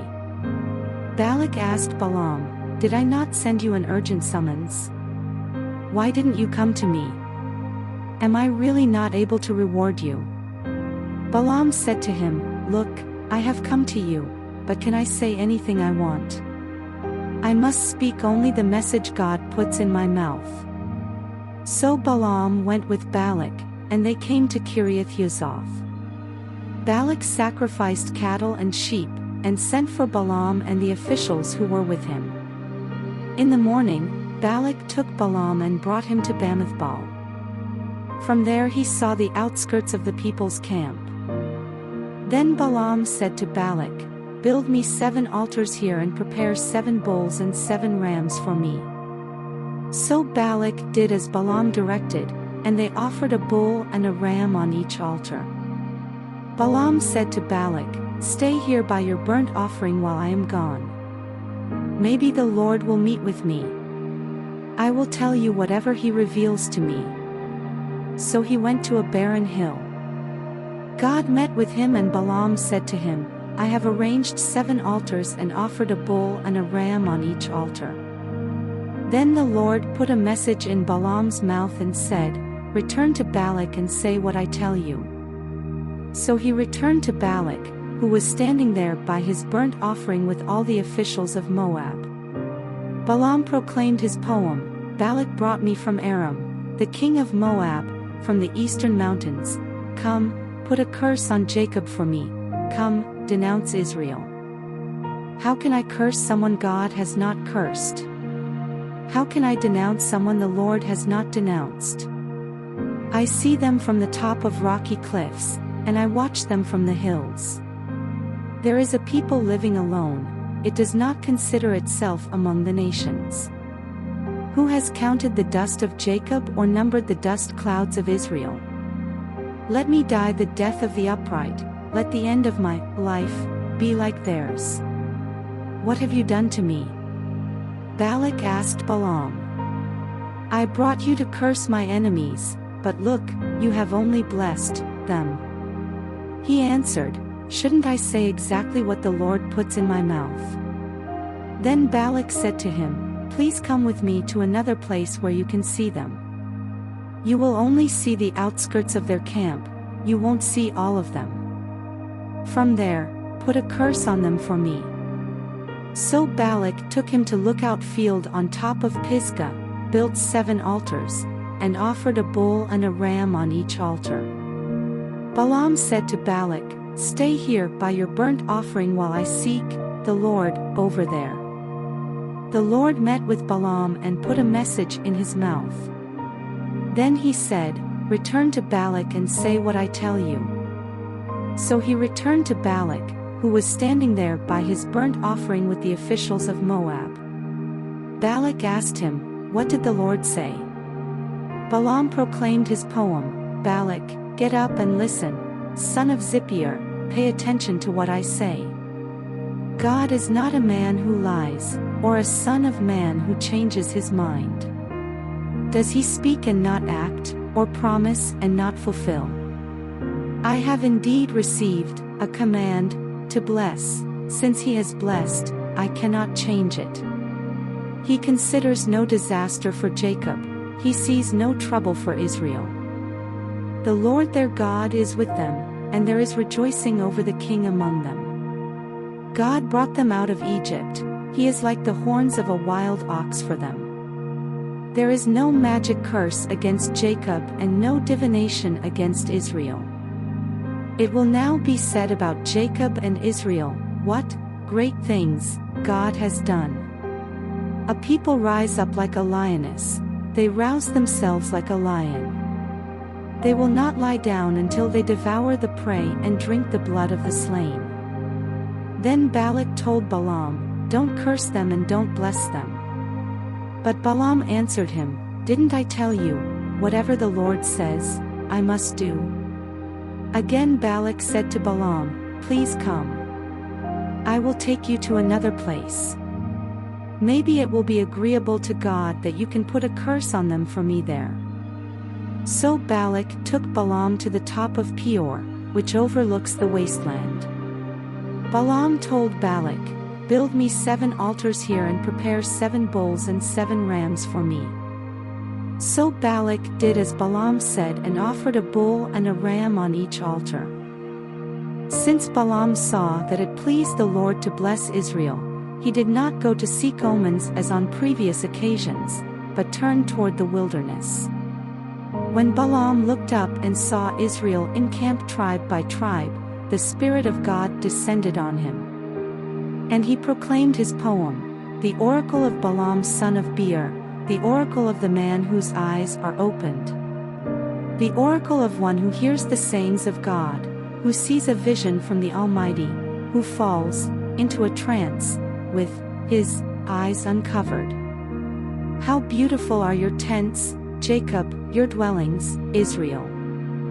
They stretch out like river valleys, like gardens beside a stream, like aloes the Lord has planted, like cedars beside the water. Water will flow from his buckets, and his seed will be by abundant water. His king will be greater than Agag, and his kingdom will be exalted. God brought him out of Egypt, he is like the horns of a wild ox for them. He will feed on enemy nations and gnaw their bones, he will strike them with his arrows. He crouches, he lies down like a lion or a lioness who dares to rouse him. Those who bless you will be blessed, and those who curse you will be cursed. Then Balak became furious with Balaam, struck his hands together, and said to him, I summoned you to put a curse on my enemies, but instead, you have blessed them these 3 times. Now go to your home. I said I would reward you richly, but look, the Lord has denied you a reward. Balaam answered Balak, didn't I previously tell the messengers you sent me? If Balak were to give me his house full of silver and gold, I could not go against the Lord's command, to do anything, good or bad of my own will. I will say whatever the Lord says. Now I am going back to my people, but first, let me warn you what these people will do to your people in the future. Then he proclaimed his poem, the oracle of Balaam son of Beor, the oracle of the man whose eyes are opened. The oracle of one who hears the sayings of God and has knowledge from the Most High, who sees a vision from the Almighty, who falls into a trance, with his eyes uncovered. I see him, but not now, I perceive him, but not near. A star will come from Jacob, and a scepter will arise from Israel. He will smash the forehead of Moab and strike down all the Shethites. Edom will become a possession, Seir will become a possession of its enemies, but Israel will be triumphant. One who comes from Jacob will rule, he will destroy the city's survivors. Then Balaam saw Amalek and proclaimed his poem, Amalek was first among the nations, but his future is destruction. Next he saw the Kenite and proclaimed his poem, "Your dwelling place is enduring, your nest is set in the cliffs. Cain will be destroyed when Ashur takes you captive." Once more he proclaimed his poem, "Ah, who can live when God does this? Ships will come from the coast of Kittim, they will afflict Ashur and Eber, but they too will come to destruction." Balaam then arose and went back to his homeland, and Balak also went his way. While Israel was staying in Acacia Grove, the people began to have sexual relations with the women of Moab. The women invited them to the sacrifices for their gods, and the people ate and bowed in worship to their gods. So Israel aligned itself with Baal of Peor, and the Lord's anger burned against Israel. The Lord said to Moses, "Take all the leaders of the people and execute them in broad daylight before the Lord so that his burning anger may turn away from Israel." So Moses told Israel's judges, "Kill each of the men who align themselves with Baal of Peor." An Israelite man came bringing a Midianite woman to his relatives in the sight of Moses and the whole Israelite community while they were weeping at the entrance to the tent of meeting. When Phinehas son of Eleazar, son of Aaron the priest, saw this, he got up from the assembly, took a spear in his hand, followed the Israelite man into the tent, and drove it through both the Israelite man and the woman through her belly. Then the plague on the Israelites was stopped. But those who died in the plague numbered. The Lord spoke to Moses. "Phinehas son of Eleazar, son of Aaron the priest, has turned back my wrath from the Israelites because he was zealous among them with my zeal, so that I did not destroy the Israelites in my zeal. Therefore declare, I grant him my covenant of peace. It will be a covenant of perpetual priesthood for him and his descendants, because he was zealous for his God and made atonement for the Israelites." The name of the slain Israelite man, who was struck dead with the Midianite woman, was Zimri son of Salu, the leader of a Simonite ancestral house. The name of the slain Midianite woman was Cosbi, the daughter of Zur, a tribal head of an ancestral house in Midian. The Lord told Moses, "Attack the Midianites and strike them dead. For they attacked you with the treachery that they used against you in the Peor incident. They did the same in the case involving their sister Cosbi, daughter of the Midianite leader who was killed the day the plague came at Peor." After the plague, the Lord said to Moses and Eleazar son of Aaron the priest, "Take a census of the entire Israelite community by their ancestral houses of those years old or more who can serve in Israel's army." So Moses and Eleazar the priest said to them in the plains of Moab by the Jordan, across from Jericho, "Take a census of those years old or more, as the Lord had commanded Moses and the Israelites who came out of the land of Egypt." Reuben was the firstborn of Israel. Reuben's descendants, the Hanakite clan, from Hanak, the Paluite clan from Palu, the Hezronite clan from Hezron, the Carmite clan from Carmi. These were the Reubenite clans, and their registered men numbered. The son of Palu was Eliab. The sons of Eliab were Nemuel, Dathan, and Abram. It was Dathan and Abram, chosen by the community, who fought against Moses and Aaron. They and Korah's followers fought against the Lord. The earth opened its mouth and swallowed them with Korah, when his followers died and the fire consumed men. They serve as a warning sign. The sons of Korah, however, did not die. Simeon's descendants by their clans, the Nemuelite clan from Nemuel, the Jaminite clan from Jamin, the Jachinite clan from Jachin, the Zerahite clan from Zerah, the Shaulite clan from Shaul. These were the Simonite clans, numbering men. Gad's descendants by their clans, the Zephonite clan from Zephon, the Haggite clan from Haggi, the Shunite clan from Shuni, the Oznite clan from Ozni, the Arite clan from Eri. the Aradite clan from Arad, the Arlite clan from Areli. These were the Gadite clans, numbered by their registered men. Judah's sons included Er and Onan, but they died in the land of Canaan. Judah's descendants by their clans: the Shelonite clan from Shelah, the Perizzite clan from Perez, the Zerahite clan from Zerah. The descendants of Perez: the Hezronite clan from Hezron, the Hamulite clan from Hamul. These were Judah's clans, numbered by their registered men. Issachar's descendants by their clans: the Tolate clan from Tola, the Punite clan from Puvah, the Jashabite clan from Jashub, the Shimronite clan from Shimron. These were Issachar's clans, numbered by their registered men.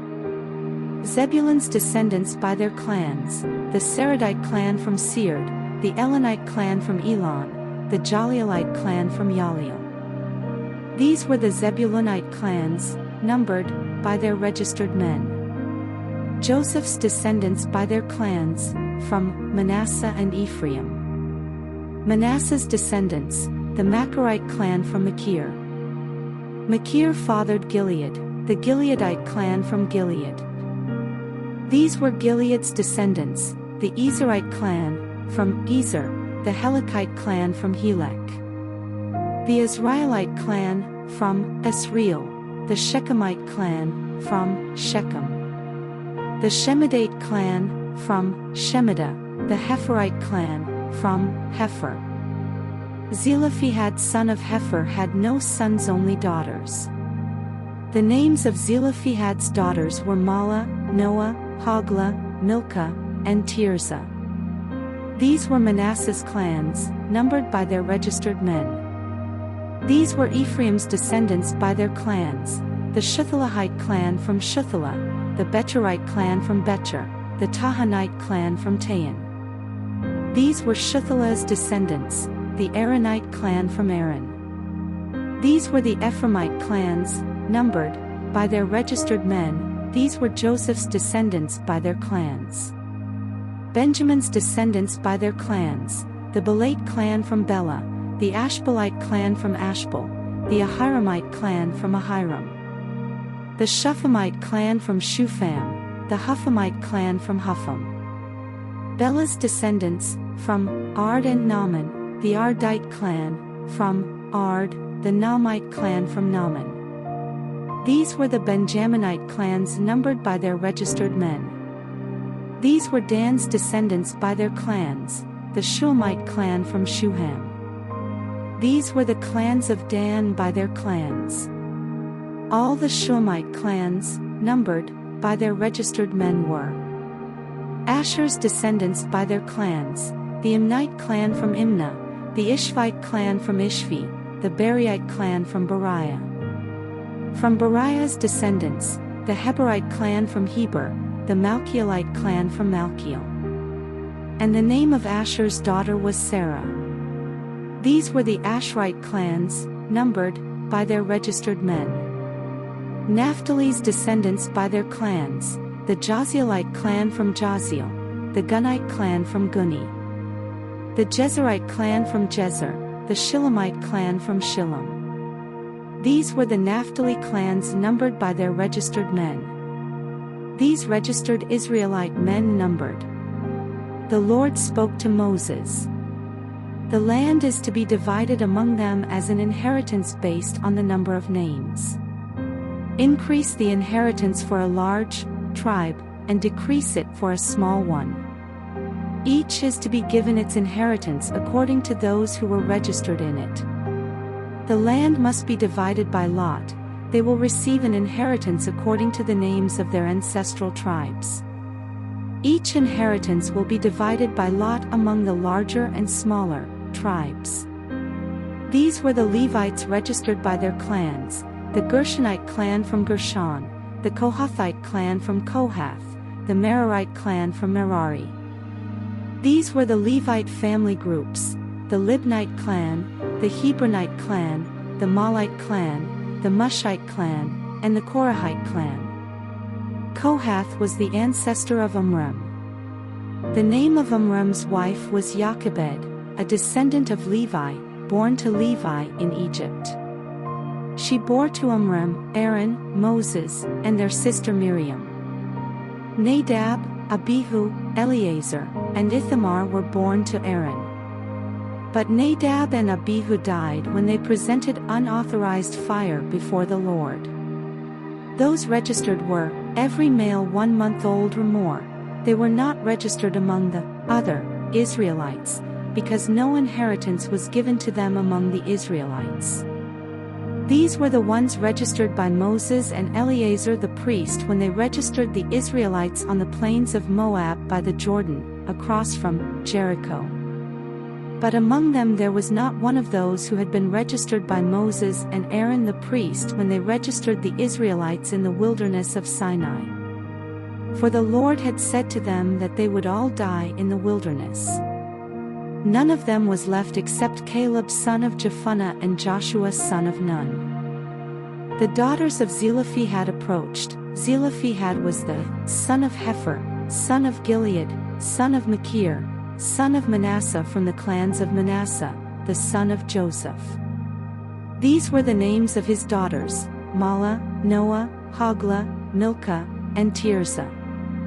They stood before Moses, Eleazar the priest, the leaders, and the entire community at the entrance to the tent of meeting and said, "Our father died in the wilderness, but he was not among Korah's followers, who gathered together against the Lord. Instead, he died because of his own sin, and he had no sons. Why should the name of our father be taken away from his clan? Since he had no son, give us property among our father's brothers." Moses brought their case before the Lord. And the Lord answered him, "What Zelophehad's daughters say is correct. You are to give them hereditary property among their father's brothers and transfer their father's inheritance to them. Tell the Israelites, when a man dies without having a son, transfer his inheritance to his daughter. If he has no daughter, give his inheritance to his brothers. If he has no brothers, give his inheritance to his father's brothers. If his father has no brothers, give his inheritance to the nearest relative of his clan, and he will take possession of it. This is to be a statutory ordinance for the Israelites as the Lord commanded Moses." Then the Lord said to Moses, "Go up this mountain of the Abarim range, and see the land that I have given the Israelites. After you have seen it, you will also be gathered to your people, as Aaron your brother was.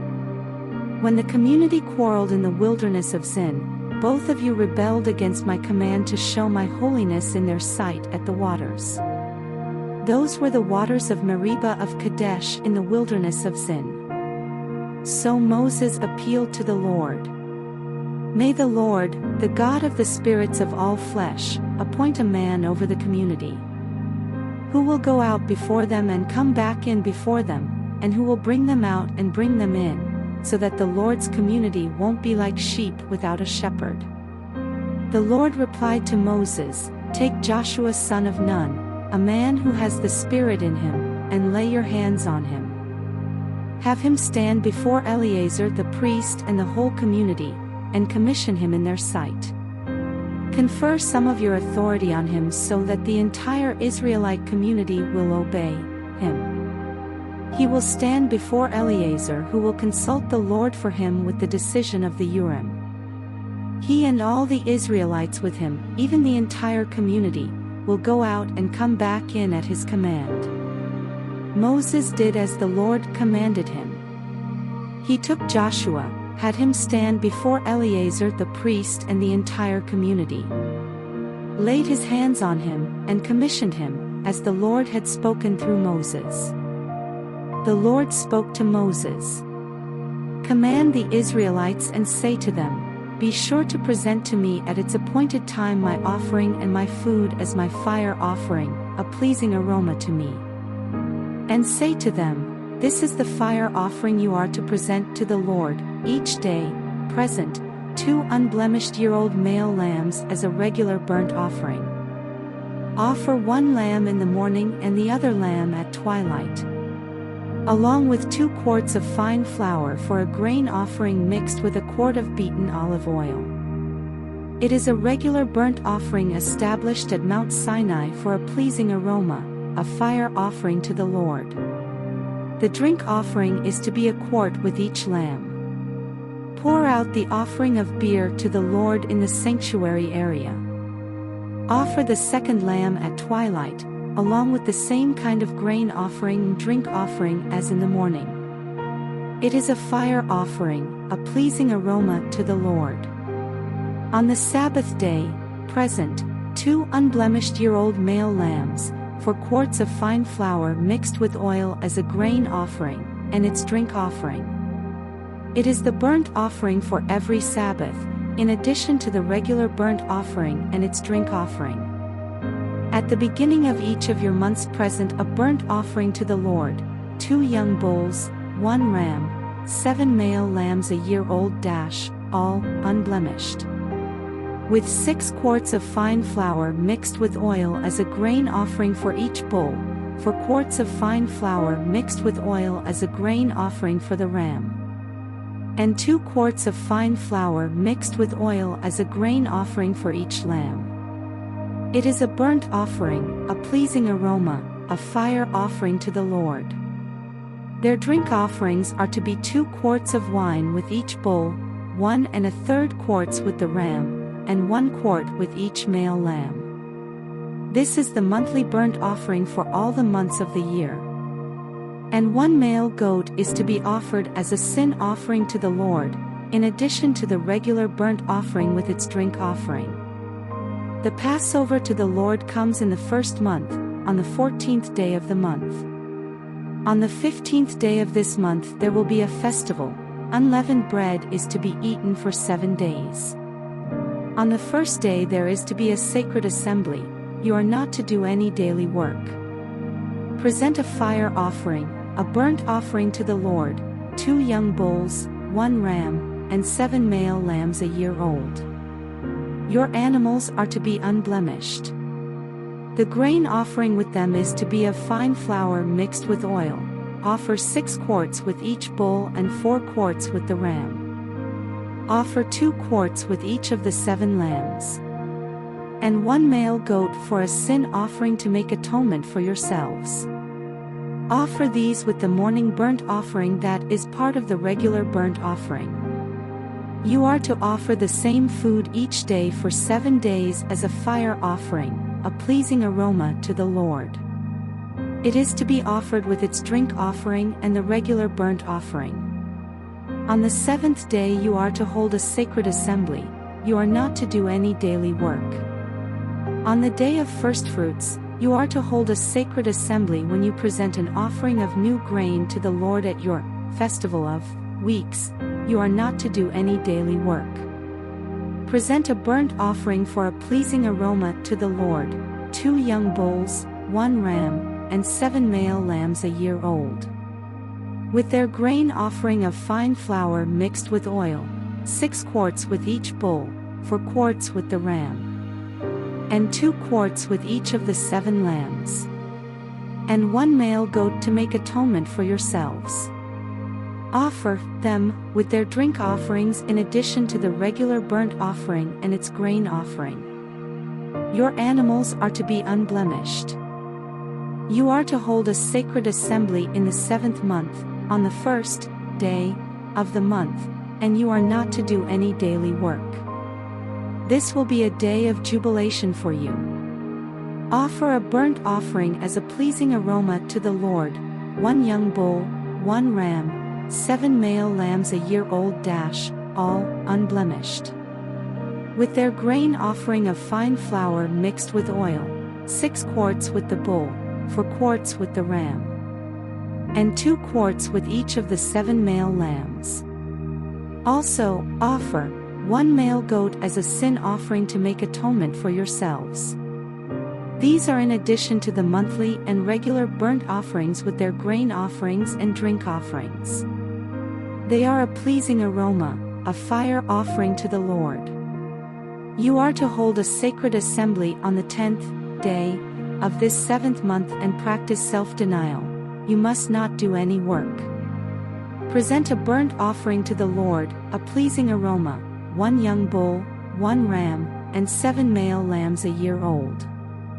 All your animals are to be unblemished. Their grain offering is to be of fine flour mixed with oil, 6 quarts with the bull, 4 quarts with the ram, and 2 quarts with each of the 7 lambs. Offer 1 male goat for a sin offering. The regular burnt offering with its grain offering and drink offerings are in addition to the sin offering of atonement. You are to hold a sacred assembly on the 15th day of the 7th month. You must not do any daily work. You are to celebrate a 7-day festival for the Lord. Present a burnt offering, a fire offering as a pleasing aroma to the Lord, young bulls, 2 rams, and male lambs a year old. They are to be unblemished. Their grain offering is to be of fine flour mixed with oil, 6 quarts with each of the bulls, 4 quarts with each of the 2 rams, and 2 quarts with each of the lambs. Also, offer 1 male goat as a sin offering. These are in addition to the regular burnt offering with its grain and drink offerings.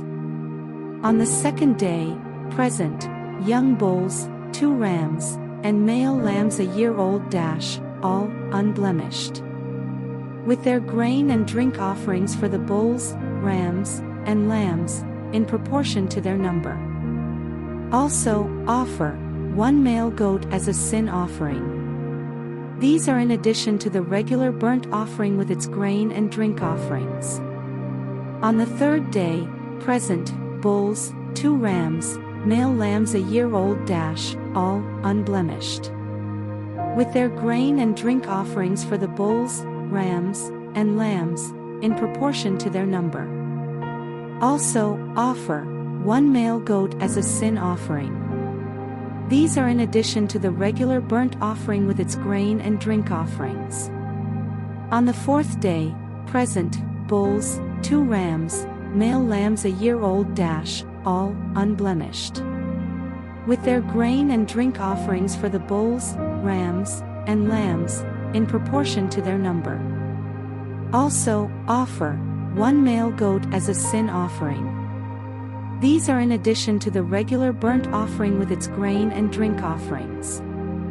On the 5th day, present 9 bulls, 2 rams, male lambs a year old, all unblemished, with their grain and drink offerings for the bulls, rams, and lambs, in proportion to their number. Also, offer 1 male goat as a sin offering. These are in addition to the regular burnt offering with its grain and drink offerings.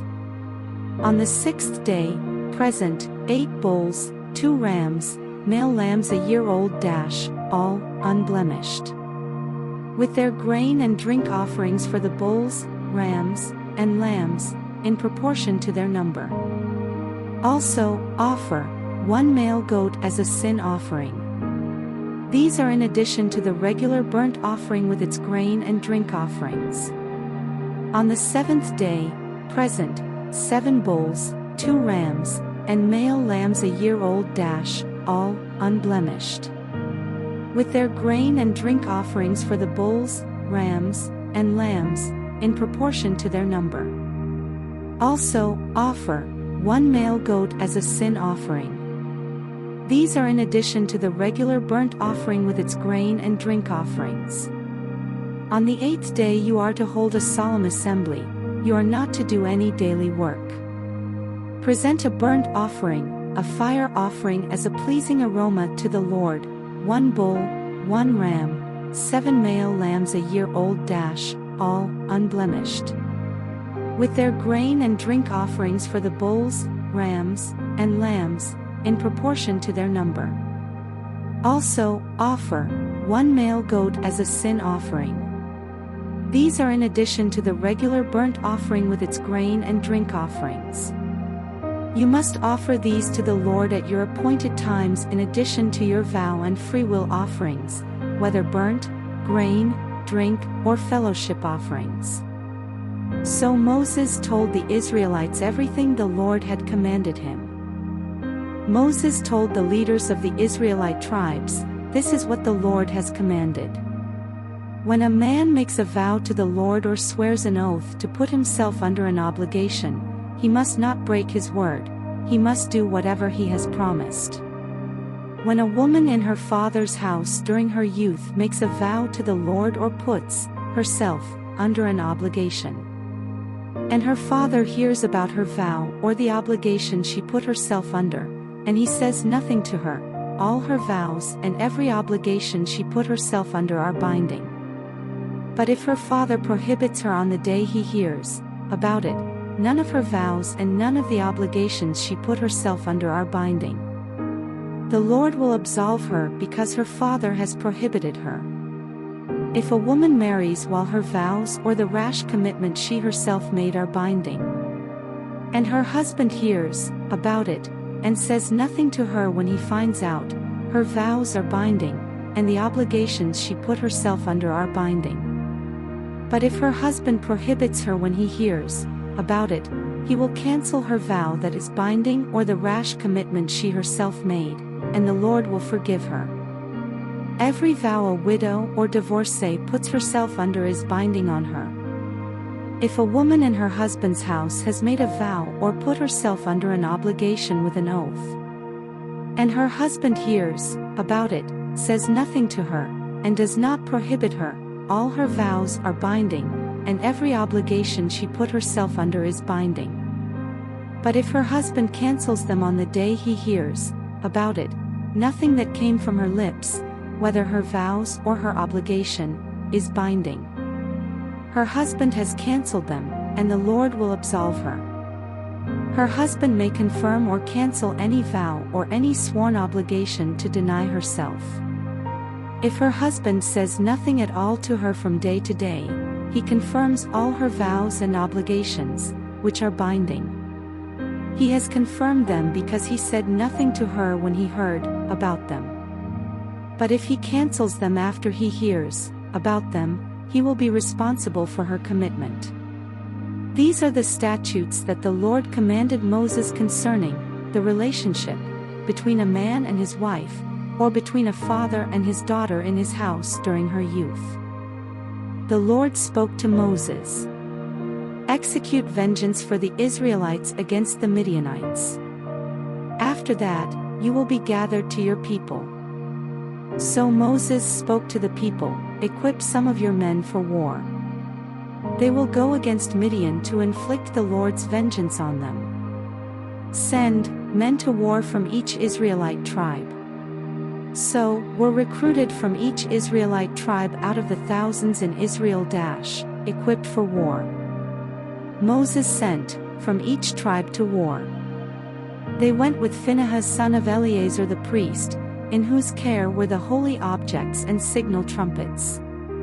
They waged war against Midian, as the Lord had commanded Moses, and killed every male. Along with the others slain by them, they killed the Midianite kings Zevi, Rechem, Zur, Hur, and Reba, the 5 kings of Midian. They also killed Balaam son of Beor with the sword. The Israelites took the Midianite women and their children captive, and they plundered all their cattle, flocks, and property. Then they burned all the cities where the Midianites lived, as well as all their encampments, and took away all the spoils of war and the captives, both human and animal. They brought the prisoners, animals, and spoils of war to Moses, Eleazar the priest, and the Israelite community at the camp on the plains of Moab by the Jordan, across from Jericho. Moses, Eleazar the priest, and all the leaders of the community went to meet them outside the camp. But Moses became furious with the officers, the commanders of thousands and commanders of hundreds, who were returning from the military campaign. "Have you let every female live?" he asked them. Yet they are the ones who, at Balaam's advice, incited the Israelites to unfaithfulness against the Lord in the Peor incident, so that the plague came against the Lord's community. So now, kill all the male children and kill every woman who has had sexual relations with a man. But keep alive for yourselves all the young females who have not had sexual relations. You are to remain outside the camp for 7 days. All of you and your prisoners who have killed a person or touched the dead are to purify yourselves on the 3rd day and the 7th day. Also purify everything, garments, leather goods, things made of goat hair, and every article of wood. Then Eleazar the priest said to the soldiers who had gone to battle, "This is the legal statute the Lord commanded Moses. Only the gold, silver, bronze, iron, tin, and lead. Everything that can withstand fire put through fire, and it will be clean. It must still be purified with the purification water. Anything that cannot withstand fire, put through the water. On the 7th day wash your clothes, and you will be clean. After that you may enter the camp." The Lord told Moses, "You, Eleazar the priest, and the family leaders of the community are to take account of what was captured, human and animal. Then divide the captives between the troops who went out to war and the entire community. Set aside a tribute for the Lord from what belongs to the fighting men who went out to war, 1 out of every, humans, cattle, donkeys, sheep, and goats. Take the tribute from their half and give it to Eleazar the priest as a contribution to the Lord. From the Israelites' half, take 1 out of every from the people, cattle, donkeys, sheep, and goats, all the livestock, and give them to the Levites who perform the duties of the Lord's tabernacle." So Moses and Eleazar the priest did as the Lord commanded Moses. The captives remaining from the plunder the army had taken totaled, sheep and goats, cattle, donkeys, and people, all the females who had not had sexual relations with a man. The half portion for those who went out to war numbered, sheep and goats. And the tribute to the Lord was from the sheep and goats. From the cattle, the tribute to the Lord was. From the donkeys, the tribute to the Lord was. And from the people, the tribute to the Lord was people. Moses gave the tribute to Eleazar the priest as a contribution for the Lord, as the Lord had commanded Moses. From the Israelites' half, which Moses separated from the men who fought. The community's half was sheep and goats, cattle, donkeys, and people. Moses took 1 out of every, selected from the people and the livestock from the Israelites' half. He gave them to the Levites who performed the duties of the Lord's tabernacle, as the Lord had commanded him. The officers who were over the thousands of the army, the commanders of thousands and of hundreds, approached Moses and told him, "Your servants have taken a census of the fighting men under our command, and not one of us is missing. So we have presented to the Lord an offering of the gold articles each man found armlets, bracelets, rings, earrings, and necklaces to make atonement for ourselves before the Lord." Moses and Eleazar the priest received from them all the articles made out of gold. All the gold of the contribution they offered to the Lord, from the commanders of thousands and of hundreds, was pounds. Each of the soldiers had taken plunder for himself. Moses and Eleazar the priest received the gold from the commanders of thousands and of hundreds and brought it into the tent of meeting as a memorial for the Israelites before the Lord. The Reubenites and Gadites had a very large number of livestock. When they surveyed the lands of Jazer and Gilead, they saw that the region was a good one for livestock. So the Gadites and Reubenites came to Moses, Eleazar the priest, and the leaders of the community and said, "The territory of Ataroth, Dibon, Jazer, Nimrah, Heshbon, Eleli, Sebam, Nebo, and Beon, which the Lord struck down before the community of Israel, is good land for livestock, and your servants' own livestock.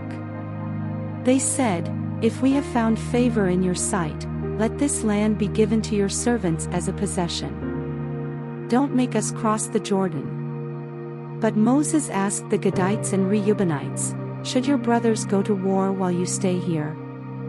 Why are you discouraging the Israelites from crossing into the land the Lord has given them? That's what your fathers did when I sent them from Kadesh Barnea to see the land. After they went up as far as Eshcol Valley and saw the land, they discouraged the Israelites from entering the land the Lord had given them. So the Lord's anger burned that day, and he swore an oath. Because they did not follow me completely, none of the men years old or more who came up from Egypt will see the land I swore to give Abraham, Isaac, and Jacob. None except Caleb son of Jephunneh the Kenizzite and Joshua son of Nun, because they did follow the Lord completely. The Lord's anger burned against Israel, and he made them wander in the wilderness years until the whole generation that had done what was evil in the Lord's sight was gone. And here you, a brood of sinners, stand in your father's place, adding even more to the Lord's burning anger against Israel. If you turn back from following him, he will once again leave this people in the wilderness, and you will destroy all of them. Then they approached him and said, We want to build sheepfolds here for our livestock and cities for our dependents. But we will arm ourselves and be ready to go ahead of the Israelites until we have brought them into their place. Meanwhile, our dependents will remain in the fortified cities because of the inhabitants of the land. We will not return to our homes until each of the Israelites has taken possession of his inheritance. Yet we will not have an inheritance with them across the Jordan and beyond, because our inheritance will be across the Jordan to the east.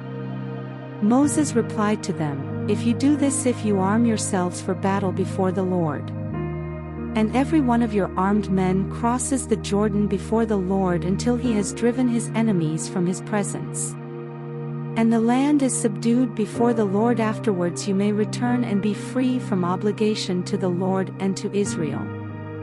And this land will belong to you as a possession before the Lord. But if you don't do this, you will certainly sin against the Lord. Be sure your sin will catch up with you. Build cities for your dependents and folds for your flocks, but do what you have promised. The Gadites and Reubenites answered Moses, Your servants will do just as my Lord commands. Our little children, wives, livestock, and all our animals will remain here in the cities of Gilead.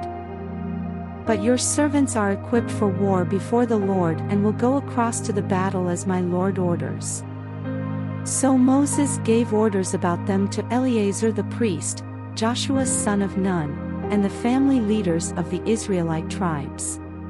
Moses told them, If the Gadites and Reubenites cross the Jordan with you, every man in battle formation before the Lord, and the land is subdued before you, you are to give them the land of Gilead as a possession.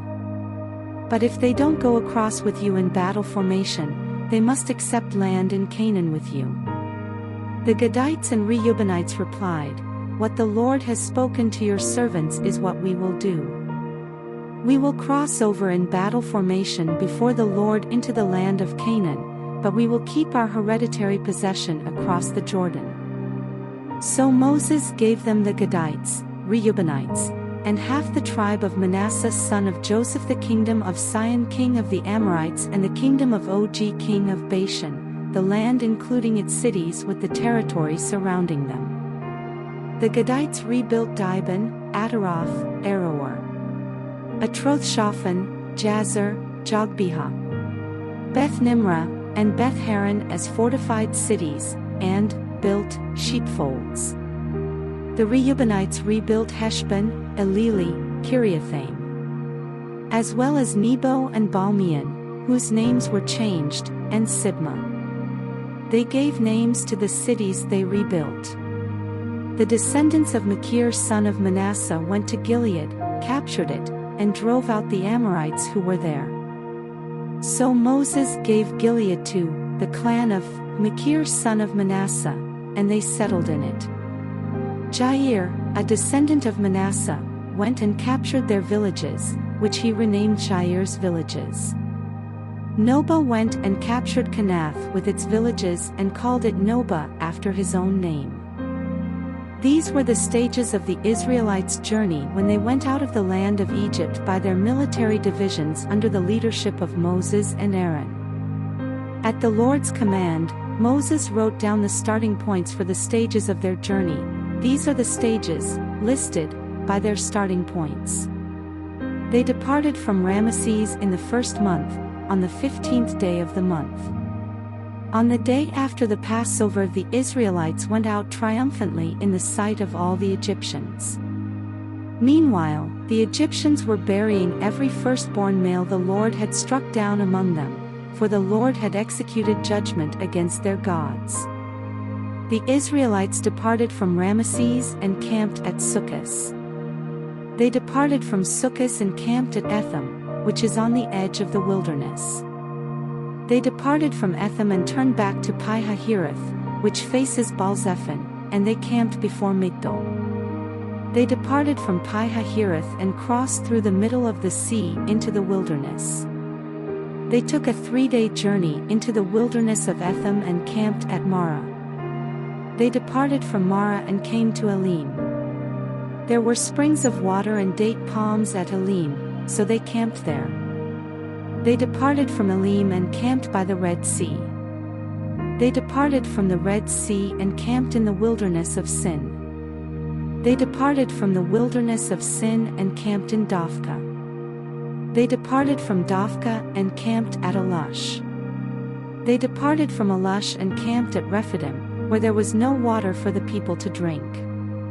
They departed from Rephidim and camped in the wilderness of Sinai. They departed from the wilderness of Sinai and camped at Kibroth-Hattaavah.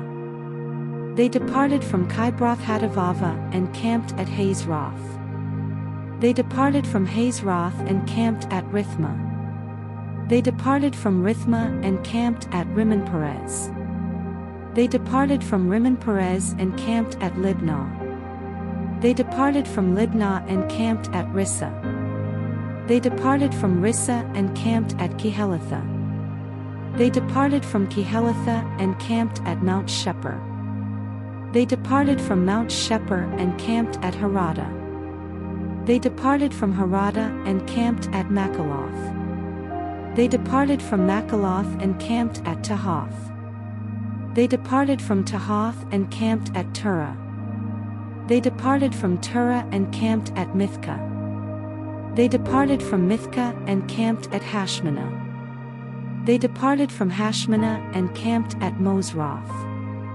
They departed from Mosroth and camped at Bene-Jaakan. They departed from Bene-Jaakan and camped at Hor-Haggidgad. They departed from Hor-Haggidgad and camped at Jotbathah. They departed from Jotbathah and camped at Abrona. They departed from Abrona and camped at Ezion-Geber. They departed from Ezion-Geber and camped in the wilderness of Zin, that is, Kadesh.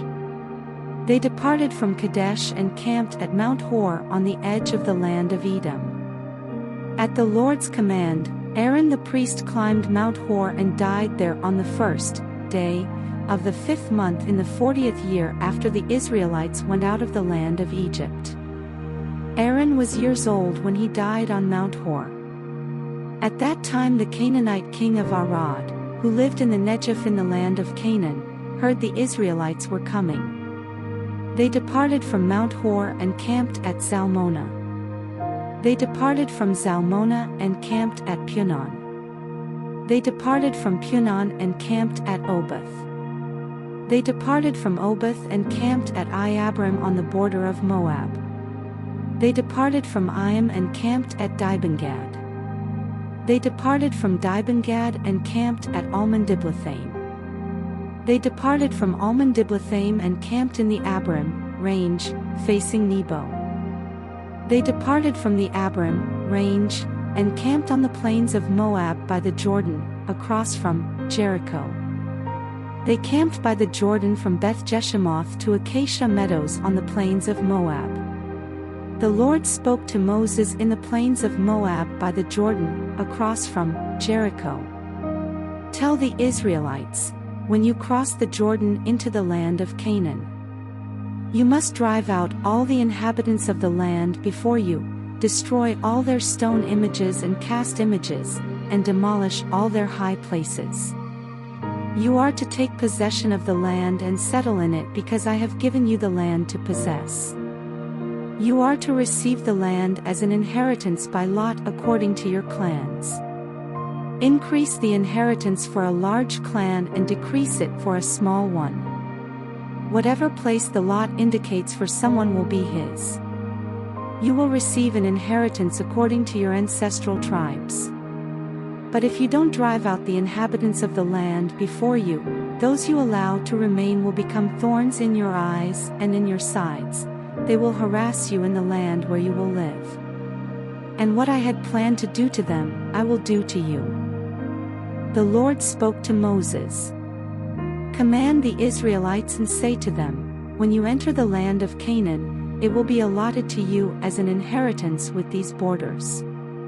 Your southern side will be from the wilderness of Zin along the boundary of Edom. Your southern border on the east will begin at the east end of the Dead Sea. Your border will turn south of the ascent of Akrabim, proceed to Zin, and end south of Kadesh Barnea.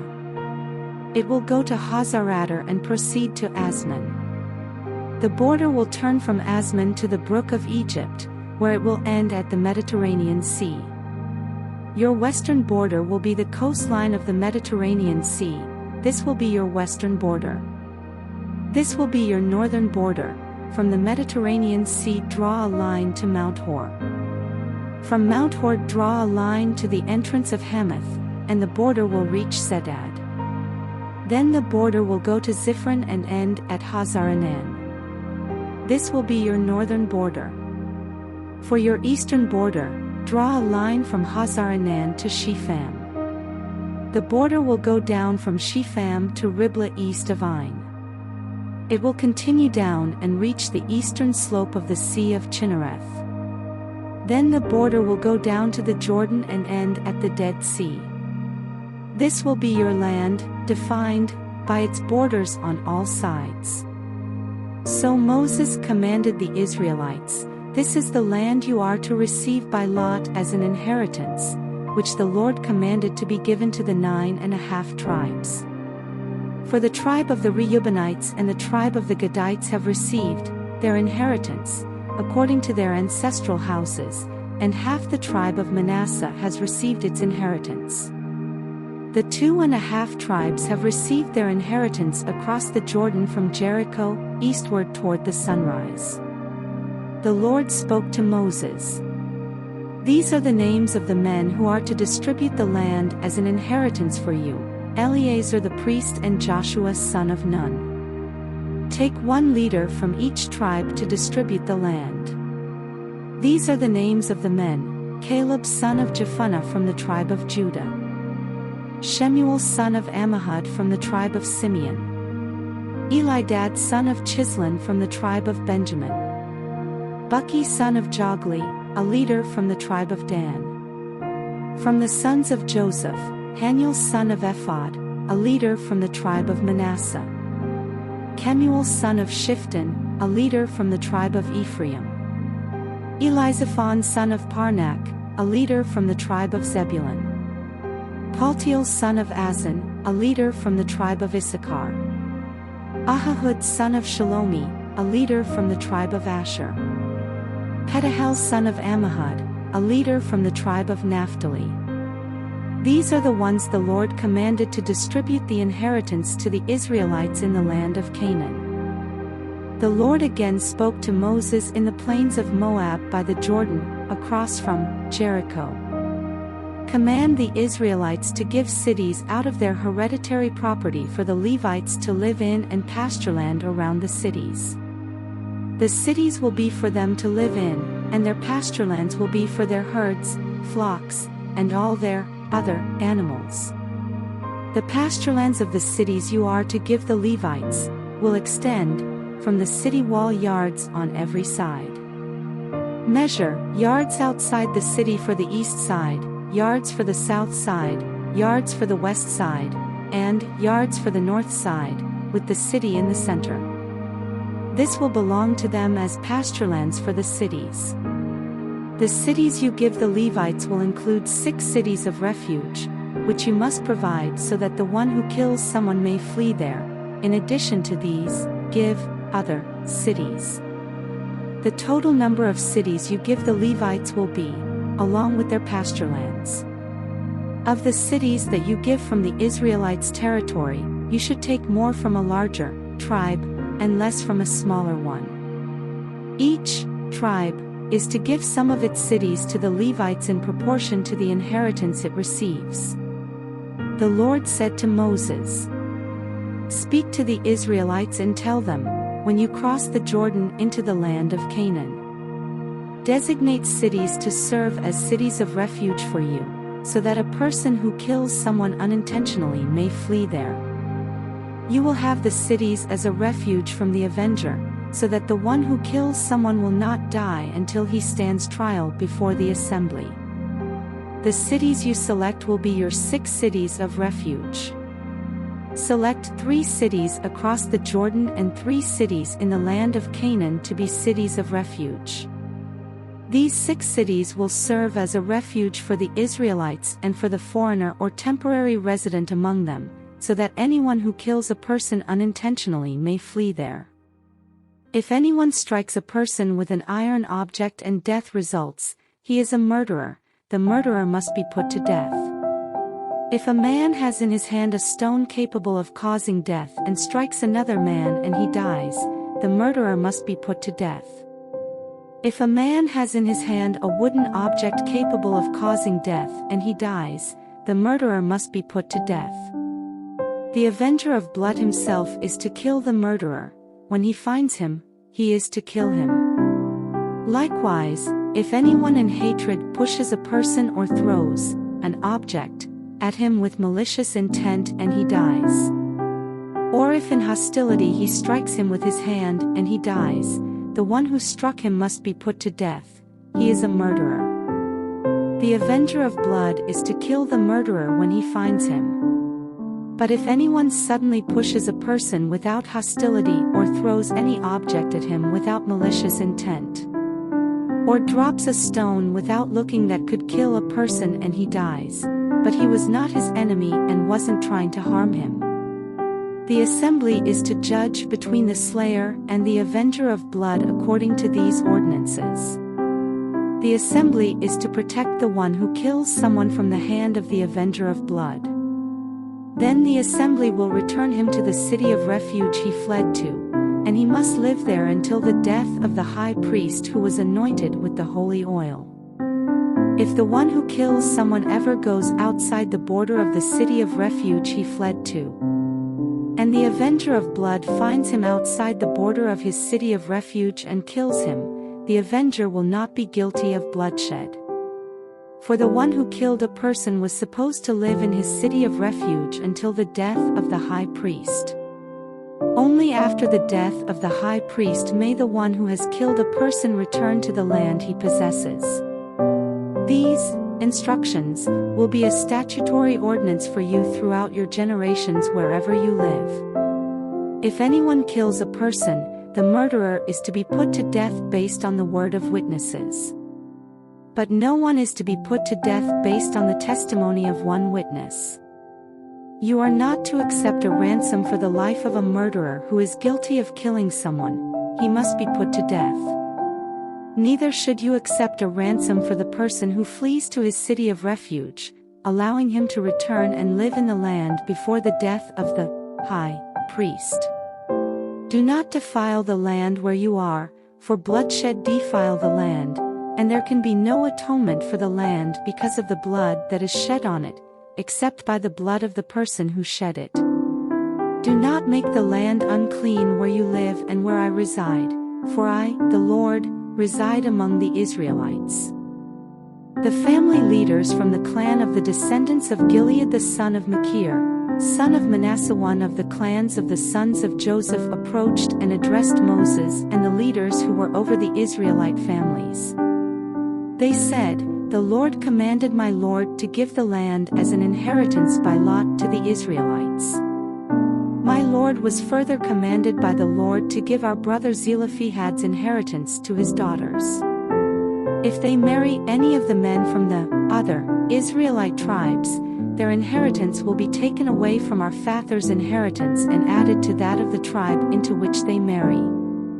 Therefore, part of our allotted inheritance would be taken away. When the Jubilee comes for the Israelites, their inheritance will be added to that of the tribe into which they marry, and their inheritance will be taken away from the inheritance of our ancestral tribe." So Moses commanded the Israelites at the word of the Lord, "What the tribe of Joseph's descendants says is right.